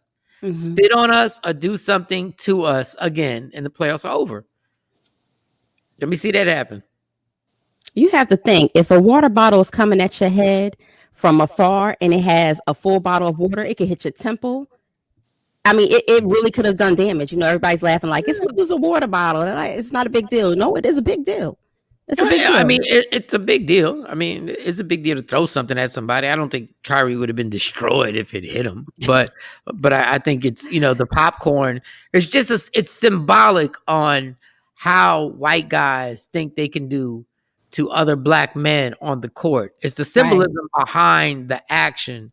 And y'all, but y'all keep feeding these dudes alcohol and they're drinking before they get in the game. And listen, my Knick fans, it was disgusting that somebody tried to spit on Trae Young. It's disgusting. Right. But then after the whole thing, we were okay with the whole 20,000 people saying, with kids in the arena, say F Trae Young. Right. And they didn't say F. Right. So we were cool with them saying that. And that's my team. I'm like, there is something wrong. Like, we just can't boo. David Burns said maybe he looked thirsty and the fan was just trying to help. Maybe David, or maybe he wouldn't have thrown that bottle if he was one row away from Kyrie Irving and he just threw it at him. Right. But let the NBA players, if something else is thrown at us, the NBA players will be over. And I trust you, Adam Silver will then go like, okay, we got a problem now, homie. Right. You shouldn't, you really shouldn't have a water bottle. They should pour you the water, but I get it. I'd rather want my water bottle too. Just like think about it. They don't have like the glass beer bottles anymore. The bottles are all plastic, but it is, white folks want to throw stuff at black guys. I hear it. Go ahead. Next story. And all this is happening, and they just started letting the fans come back to the games. Right. Just started. Right. Can you imagine? Yep. Can you imagine if it was more? Yeah. I mean, that in itself it is crazy, because can you imagine an arena full of people and, you're in one section and somebody does something. So you like, oh, that look cool. Yeah, I'm mad too. And all of them do that to him. I think you're setting a precedence when you don't punish or acknowledge, or there's some type of consequence to it. You're setting a precedence. And I think that's why they're looking at possibly adding it as a hate crime as well. So yeah, I'm gonna keep following this story and see how technically, if everybody starts throwing stuff, there's nothing the NBA can do. Right. That's the scary part, that there's nothing they can only get these one particular idiots and try and guess what? This whole thing's, we're not going to find out what happened to this guy in Boston. We're not going to find out the repercussions that happened. The kid, it amazes me. The guy who spit at Trae Young is getting the least publicity. He's the one getting the least. Like, that's the ultimate disrespect. Like that one was the ultimate one. He's the one getting the least attention on anything. They keep saying bottles, popcorn, this, that. Oh yeah, and the spitting incident. I don't even see the dude's picture. Like, I didn't check the newspapers in New York. I didn't even see the dude's picture all over the Daily News and New York Post, which is what it should have been. But go ahead. What's your next story? Well, speaking of ball players, Michael Shawn, coming back to Tristan Thompson. So Kim Cakery, she's not letting this go. Again, my thing is, why are they not producing the receipts to this paternity test that everybody keeps screaming? Oh, it's a paternity test out there and the baby is yours. I'm still not understanding that part, but she is backtracking and saying, somebody must have hacked her DM. Somebody must have hacked her social media account, because she never admitted to faking, that, hey, I didn't say what I said. I didn't say, that Tristan never did DM me or that I faked it. So again, it's a case of the he say, she say, and I'm pretty sure she lawyered up because, they've been sending these cease and desist letters out to her. I'm pretty sure she's lawyered up, and the lawyer was like, look, you better act like you was hacked before we lose this case and you don't get no money. I'm telling you, the worst thing that ever happened is that celebrity news was ever invented with People Magazine. No, there's a documentary on People Magazine. When People Magazine started this whole thing, they had this idea that they would formulate a situation where we could actually put celebrities' business out, and they could say that this just is, once you become famous, you sign up for this, which is another lie. It's another lie that everybody wrote. When you get famous, you sign up for people to be in your business. That's not true. You never signed up for that. But some lazy ass media person was able to put that out there, where I could put somebody's business out there because they're famous, because they're a public figure. I could put their business out there. The worst thing that ever happened was we didn't know. Back then, it was like Frank Sinatra, right? Marvin Gaye, Diana Ross. Now it's Tristan Thompson. He's playing basketball. They're not mentioning his stats or anything. He's actually in the playoffs. Yeah, he's actually in the playoffs. They just got knocked out. He was actually in the playoffs till a day ago. Tristan Thompson. Somebody getting pregnant by Tristan Thompson is a big deal. I'm telling you, even those asses that created that with People Magazine, they're rolling over in their grave right now going, that's what it wasn't for. We were supposed to get the real stars. We were supposed to get the real stars. The A-list, the B-list. The D-list. We down to the E-list. We down to the E, W. He's not even on a list. He's not top news in his profession. God. And everybody, and the chick that got pregnant is even less famous, and now she's all over social media. And my thing is, why is Chloe saying, I'm like, she's threatening the girl that she's gonna sue her? Girl, she ain't got no money. What you getting? No, because she's tired of these chicks. She's tired of these chicks opening their legs and then getting famous. Shut up. And I agree with her. Even if the kid is even if the kid is Tristan Thompson, still shut up and just go to court. If it's really his kid, you'll get the money. If that paternity test is real, you'll get the money. Who cares? You had sex with Tristan Thompson. Who cares? Godly, man. I mean, he said that he was losing endorsements and potential streams of income because people are looking at him like he's a bad person. And he's like, he's a really good dad. He's a loving dad too. So he's trying to figure out, why is this coming back? We've already, been through this. Why is this girl clout chasing is what he's calling it? Why is she in the media trying to get, so much attention from it when he said, all right, I already had a blood test when the kid was 7. The kid's not mine, but why not? Why is that not public information? I have but you keep running up in these chicks, dog. My thing is, y'all don't know how to use a condom? Like, it should be no doubt if you're worth a certain amount of money. It don't matter. But see, that's a thousandaire. No. Be a thousandaire. This is my prime example point. This is my prime example where women, y'all got it worse than guys. But this is when being a guy, even if I never had sex with her ever a day in my life, they would still make me take a paternity test. Right. Simply because she says it's my baby. Right. Let's make a rule. If the test comes up, it's not his baby. Let's make this Right. rule. You got to pay him money every month for 2 years. And I bet y'all will slow down with running over there blaming dudes for somebody. Because even if you don't have sex with the girl, you're like, I never had sex with a girl. Right. Your girl's looking at you, yeah, but she's saying this. She's like, yeah, but I never had sex with her. So now you got to take a paternity test, which is basically telling everybody you did have sex with her. Right. Simply to prove it's not your kid. So if you say somebody's the father and we find out it's not, let's just say this. You got to pay a minimum payment based on your salary every month for 2 years. But 9 times out of 10, these chicks don't be having no money anyway. Yeah. Well, I said based on their salary. So guess what? $25 a gift card to Dunkin' Donuts. Yeah. Whatever it is, it'll hurt them. Yeah. A penalty. And if you're living off of unemployment, we got to take money out your unemployment. If you're living money off of food stamps, we got to take money out your food stamps. Whatever it is, so that you will stop effing lying, just like you want guys to be honest and be like, take care of your kid. Okay, when you blame me for a kid that ain't mine, is the penalty. Yep. I think that would stop a lot of people. Well, what about guys who lie and say they sleep with women for clout? I don't know what to do with that. I don't know what what's their penalty? What do you want? Nothing. No, I don't know. Let's get this first one. Let's get this What do you want me to do with that? Because the guy lied? I don't know. What about when they lie on their stuff? What happens then? I have no idea. I don't know what you want me to do with that. There's nothing that's going to court. There's no court proceedings for that. I don't know what y'all want me to Me do. and Shawnee should make up a new rule or a new law today.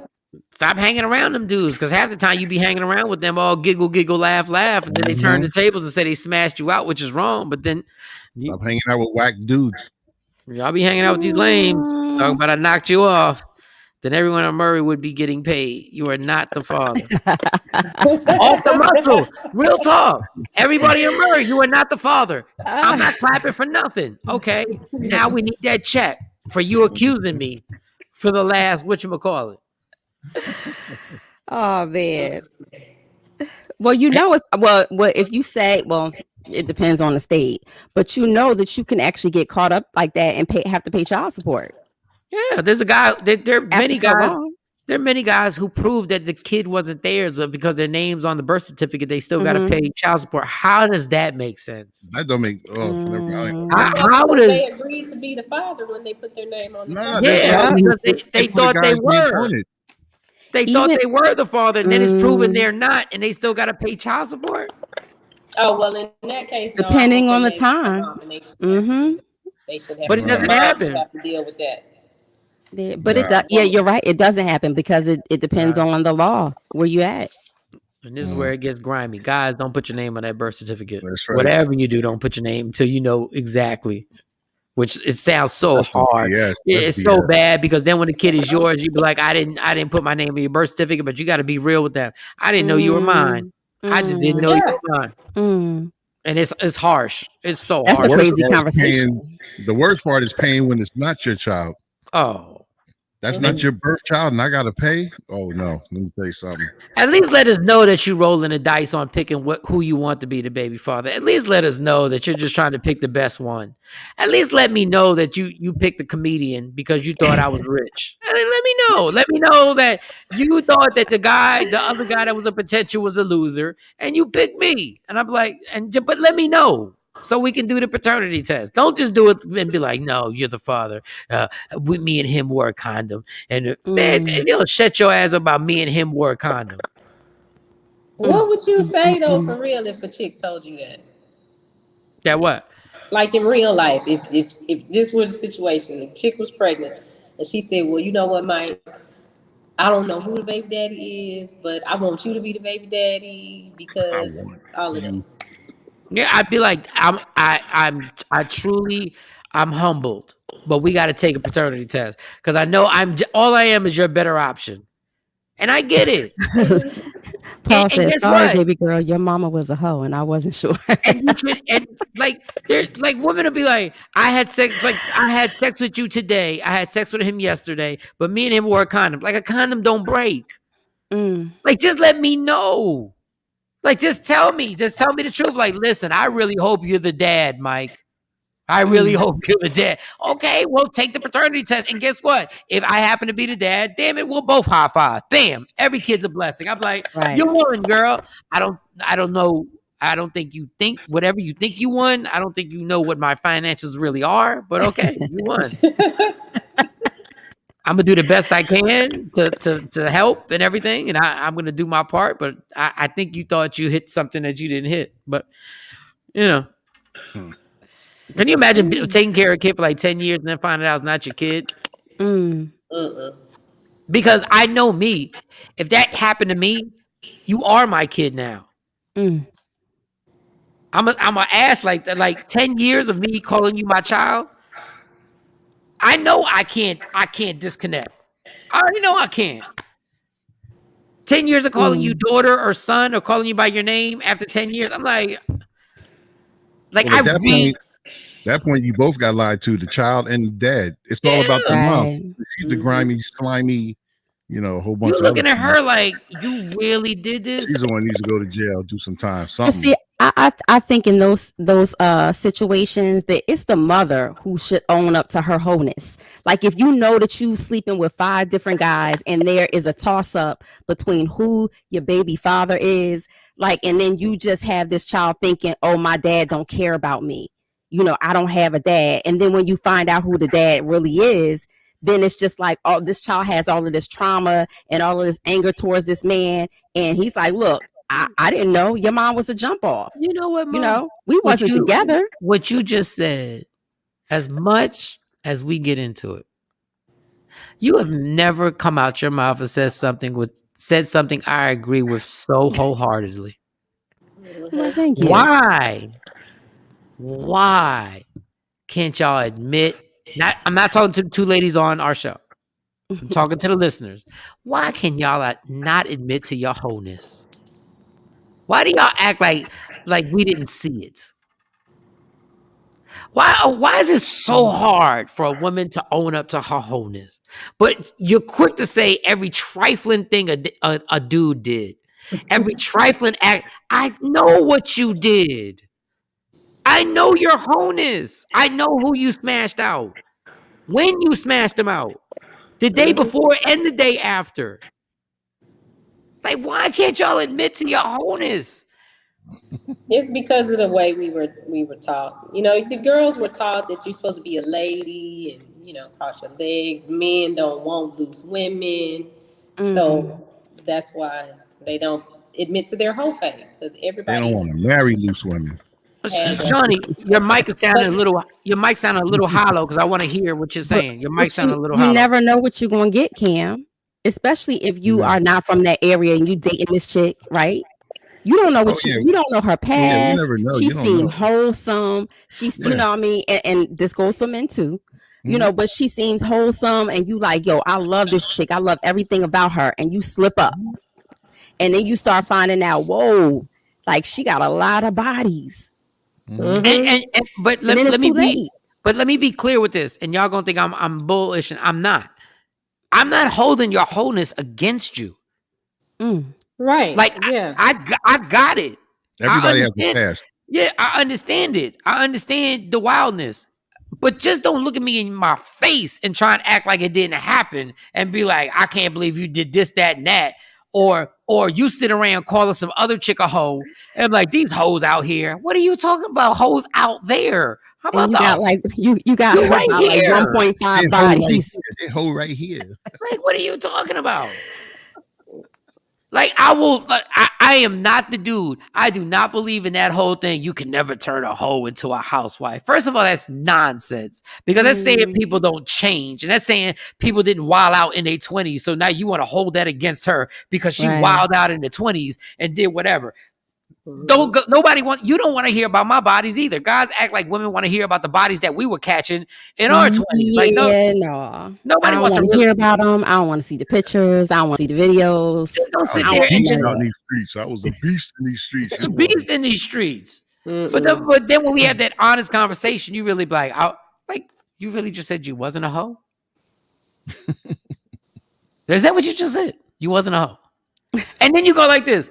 But then you did this, and this, that, and that, and that. I can't believe you remember all that.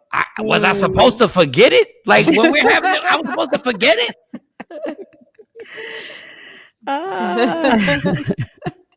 But Like you know that. what, Michael Shawn, there's a difference between wholeness and sexual freedom for a woman. There's a big difference. Actually, there's not. There's a thin line. Okay, I'm lying. There's a thin line. I'm sexual freeness. That's why I got them 20 dudes.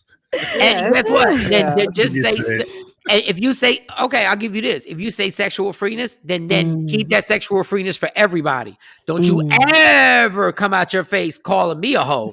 It was just my sexual freeness. That's all it was. I was sexually free. I was the dollar store of penis. I was just took $1. Everybody can get it. Like we call it community peen. Yeah, community. It's for everybody. It's community.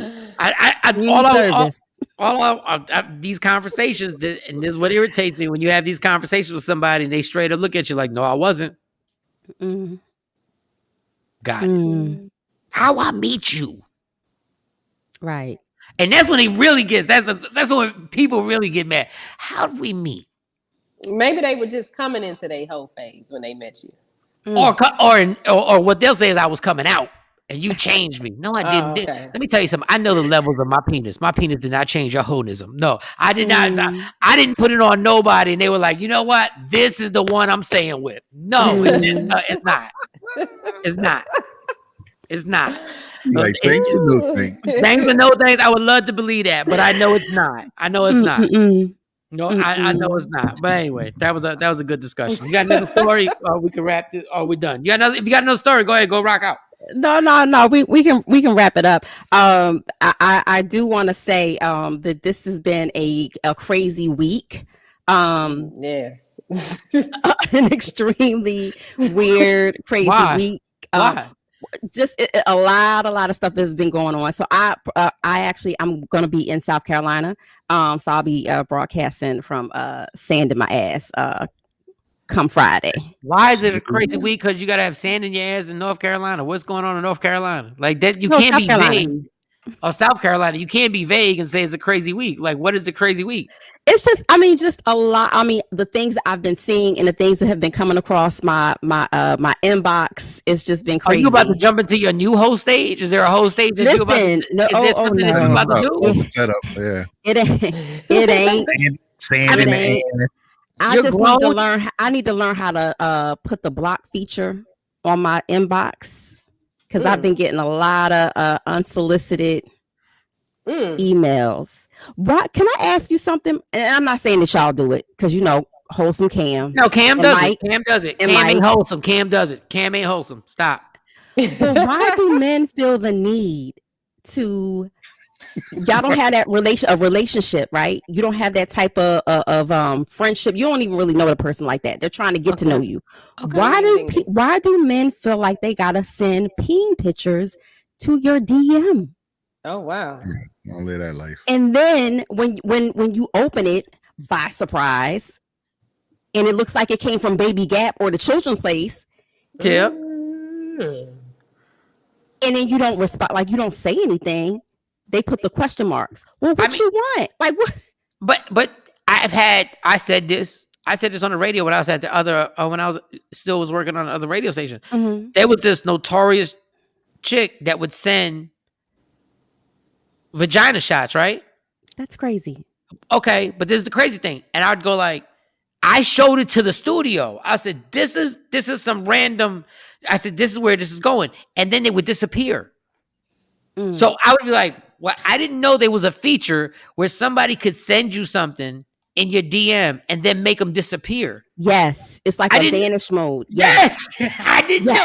So everybody was sitting there going like, yo, I'm getting these random, and I'm getting these random things. And then when I go back to show y'all, they were like, nah, I don't believe you. So we were actually doing the show and I was like, look, like I just passed it over to Jay. I said, look, do you see that? And it was just some I don't know what people get off of that. I think the problem is that some people send those pics and they get good responses.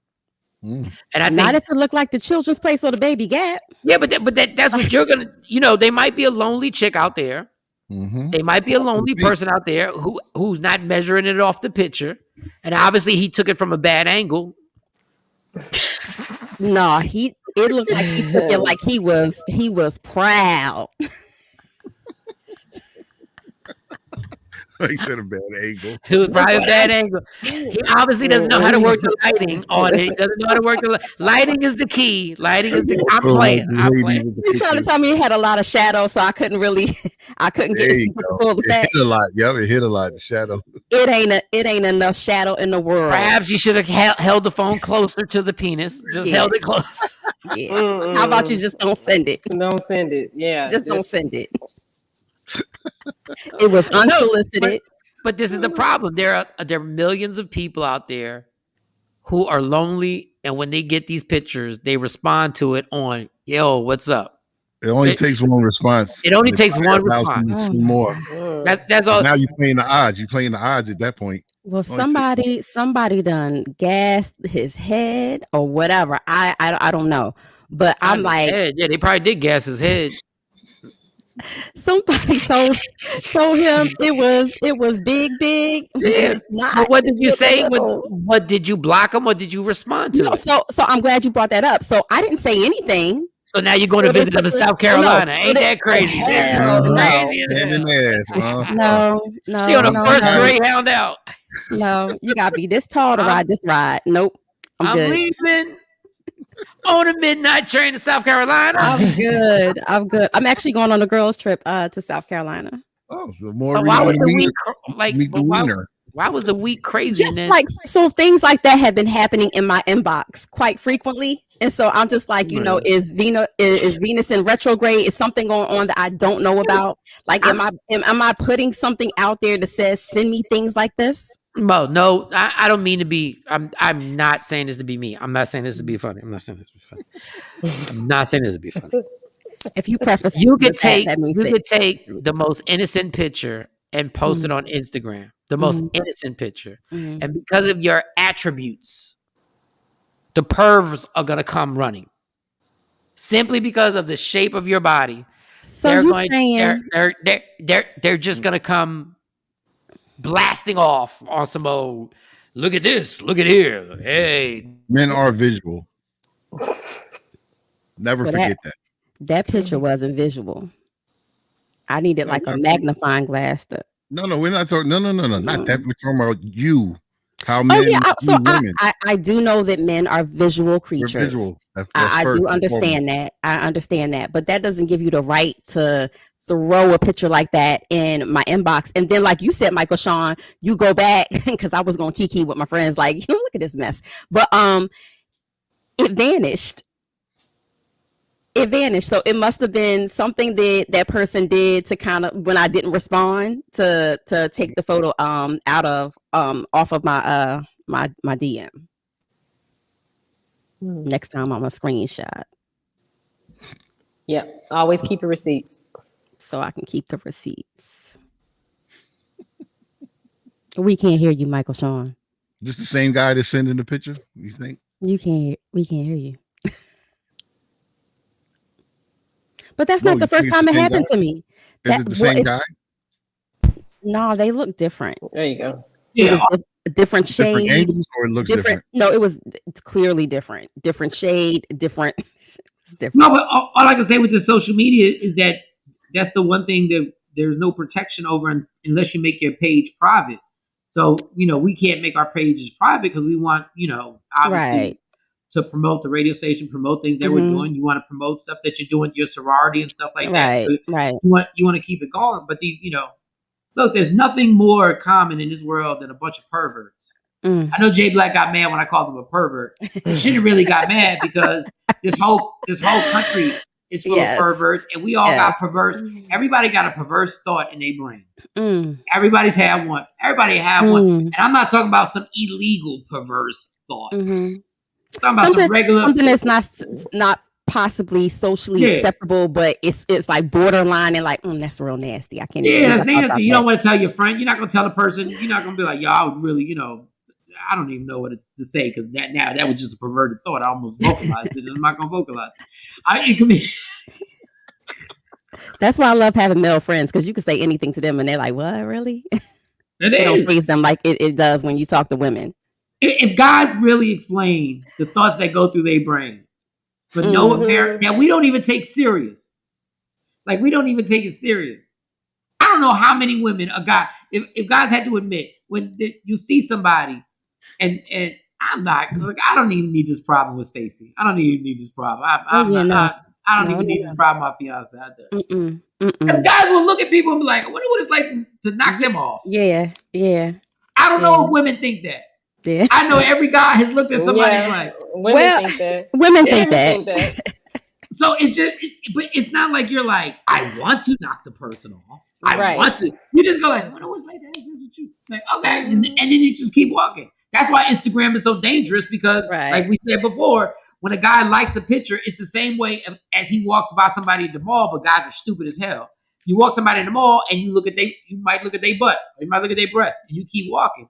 Well, now on Instagram, that look is equated to a like. Well, guess what? The like is permanent now, dummy. Right. Now your girl saw that that's like getting caught looking. Right. Now you got to explain why you looked. You're like, oh, are you looking? Nah, I was looking at Foot Locker. But see, this how you get your dude though, because you know he gonna look. You like, babe, her ass was fat, wasn't it? Oh no, I don't play them. And if he say yes, fall for that. That's the trap. A lot of people fall for that. Hold up, I'll tell you one thing that happened when I was in Texas. This is where I got mad. I was in Texas. I was walking to a 7-Eleven. A young lady was working out with her little sundress on, right? Sundress season in effect. I have made a conscious decision to keep my look straight, because for some reason the dude is always 5 feet away. I don't know why you letting your chick just walk into the 7-Eleven with the sundress and not even just call her name like, yo. So just give a heads up to the dude so you don't glance. And I'm not the ignorant dude that stares. Some of y'all just ignorant who want to stare at the chick. I swear on everything. All I did was go to throw my water bottle out and I had to go, like she was in my line of sight and she made eye contact. So I looked down like I was Muslim. Like I tried to look straight there because I'm like, I know this sundress ain't by herself. I don't want no problem. I don't want no, but she tried to make eye contact. And this heifer hoe, literally, this heifer hoe, after she walks by, she says, babe, unlock the door. Why would you try to make eye contact and then be like, babe, unlock the door? You trifling ass heifer hoe. Are you really trying to? I don't even look at nobody. I don't want to look nobody in the eyes. You got big breasts. I'm not even looking. I don't want to know. I don't want to. So unfortunately, Mo, because the way your body is shaped, which God gave you, and Shawnee, you got the same upper body situation that you're gonna have guys sending them pics like randomly, and God forbid y'all don't even know what they do with your pictures. Besides that. I be trying to tell y'all women, y'all put them sexy ass pictures up there for one reason. Some of y'all like it. Y'all ain't nothing but a free ass Pornhub for these dudes. Oh dang! So you can post those kind of pictures on Pornhub and get paid? Like you probably won't get. You probably want to get. You won't get a lot. You probably won't get because y'all ain't naked. You won't get a whole lot, but I'm sure you will get. But it'll add up, right? Yes. Yeah, it can. And there was another person in my DM asking about feet. If I was interested in feet, like sending pictures in of my feet, I was like, where did you see my feet? No, you can really make I'm telling you, you can make money off that OnlyFans off your feet. I ain't got a problem with that. Like, even if I thought I wouldn't ask her to do it. But if I thought my fiance could make a gang of money off of just showing her feet, I'd be like, go get it. So you create an OnlyFans page for your feet? With feet, yes. What's the name? What's the name? Who's the Spanish chick? Who's the Spanish chick that Ocho Cinco headbutted? Oh, Evelyn Lozada. She did one. Some dudes are just straight foot fit. I mean, I like nice feet. I don't like ugly feet. I don't like ugly hands, but I'm not going to your OnlyFans page. I just don't know. I mean, and I understand everybody has different fetishes, but What does the big toe do for you? I don't know what the big toe does. I just don't need it to be too big. How does the pinky toe stimulate you? I just don't get that. No, I just like them being nice. I like feet that are nice. Yeah, like but when I go to sleep, you? When I go to sleep with Stacey, I reach my foot over, even when she's mad and she's all pissed off at me. I can give a damn, and I reach over and I touch her foot with my foot. I don't care. So you're mad at me. So what? Tap. And then she'll try and pull away, and then the bed is only so big. I'm not gonna stop moving over. Like, you think I'm gonna stop because you just pulled your foot? You think I'm gonna stop reaching over? I'm gonna move my foot over. You only got an edge to the bed. Like, if you want to keep playing this game, don't get mad when you fall off the bed, because I'm not gonna stop it there. I do not like feet, and so that's the most annoying thing ever. Like, don't put your feet on my feet. Keep your feet to yourself. Yeah, but I got super nice feet. Like, my feet have I don't personality. care how nice. I don't care how smooth. I don't care about that. If my feet touch your ankle will feel less stressed. Like, your ankle will be like, I don't know why I feel better right now. Like, you'll be like, oh wow, this is nice. Just put me in a headlock and call it a day. I'm not putting you in a headlock. I'm not agreeing with this. All right, we're done. Don't put me on. We're done. See, she don't like feet, but she wants to be in a headlock. What's the headlock? Yeah, unbelievable. Yep. It's unbelievable now. Yeah. Jesus. The things people do when they sleep. Shout to Jay Black. He'll be back on the show tomorrow. I believe Jay Black's going to be back, but he's going to have some clothes on tomorrow. I think that Jay Black needs to rest officially for like 48 hours before he comes. He's not coming back on looking like a bad version of Grey's Anatomy. He's not doing that ever again. And why did his room look like a hospital bed? It was a hospital bed because his freaking wife is amazing. That's why. His wife is goddamn, like, his wife loves this dude. Like, let me tell you something. I said, you must have got him an adjustable bed. Like, what is going on? If Jay Black ever messes this marriage up, I'm breaking up with Jay Black. I'm not breaking up with Lady Q. I'm breaking up with Jay Black. If he screws this marriage up, I'm breaking up with Jay. Oh, man. Like, Jay, we can't be friends because this is not her fault. She turned your room into it looked like a scene from General Hospital. Like, he was like all of us from a soap opera. It did. You gotta be kidding me, Jay. And then he tells her, "Oh, the bacon hurt my throat. Can I get a little scrambled eggs?" I said, "What in the world?" Because like, the only person that comes out of surgery is that 70-year-old black man. Jay Black is Morgan Freeman. He comes straight out and he wants bacon. You ain't never lied. Man. And then she had to make the whatchamacallit. What's the other stuff? Scrapple. She had to make scrapple. And she gave him a cup with a straw in it, like he was really in the hospital. I'm surprised he didn't have the oxygen tubes in his nose just set up and just breathing. Lady Q. He messed up that marriage, dog. We not friends. I'm sorry. I can't ride with you. He's like, yeah, I think she looks out. Now he wants to give her Father's Day. You know he drugged up then. Oh yeah, because Black, I don't care what a woman does for me. If you think I'm giving her Father's Day, you got me effed up. Yes, you got me effed up. Jay was high. He was high. Yeah, he was high. Yeah. Sorry, Lady Q. You're a great wife. You can't have Father's Day. No, you can't. You can't have Father's Day. No, you can't. Oh, hey, Shawnee, do you still have that picture of the lady who said she wanted to cancel Father's Day? Because I've been waiting so it gets closer. Remember that little picture we had? I think her name was something Hogway or something. And she said, let me see if I have it in here. Father's Day was that. Yeah, yes. Father's Day was disrespectful to same gender parents, to same sex parents, and baby moms and all that. I need that because I strategically said I'm gonna save this for the week of Father's Day, and it's coming up. Okay. Well, we'll figure something out and get everything in here. Well, if Jay will be on tomorrow, then I can. I think I might still have it. I got it somewhere. All right, y'all. All right, it's a wrap. Everybody have a great day. Love me for who I am, not who you want me to be, because I can never be that and understand. There's only one thing in life that is guaranteed. It will end. So enjoy every minute, every laugh. If you ever have rotator cuff surgery, never do a morning show the next morning and have pastries on your nipple. I mean, pasties. Pasties. Terrible. Donuts. You fight for everything else. Fight for your happiness. Never let somebody steal it. It's Michael Shawn, the TakeOver Legends, y'all. We see you tomorrow, 6 a.m. Yeah, yo. Hey, yo.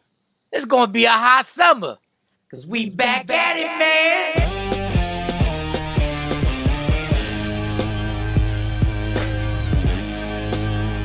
it all goes down. June 17th, the Arlington Improv, hosted by me, Michael Shawn. Who the else you thought was gonna host it? It's my show, man, and starring Rudy Rush, CJ Starr, your TikTok celebrity, my girl Lustrous Barbie, and the comedian Q, who just got married. Congratulations, homie. Now get your tickets, 817-635-5555, or hit up improvtx.com / is that a backslash? I think it's a backslash.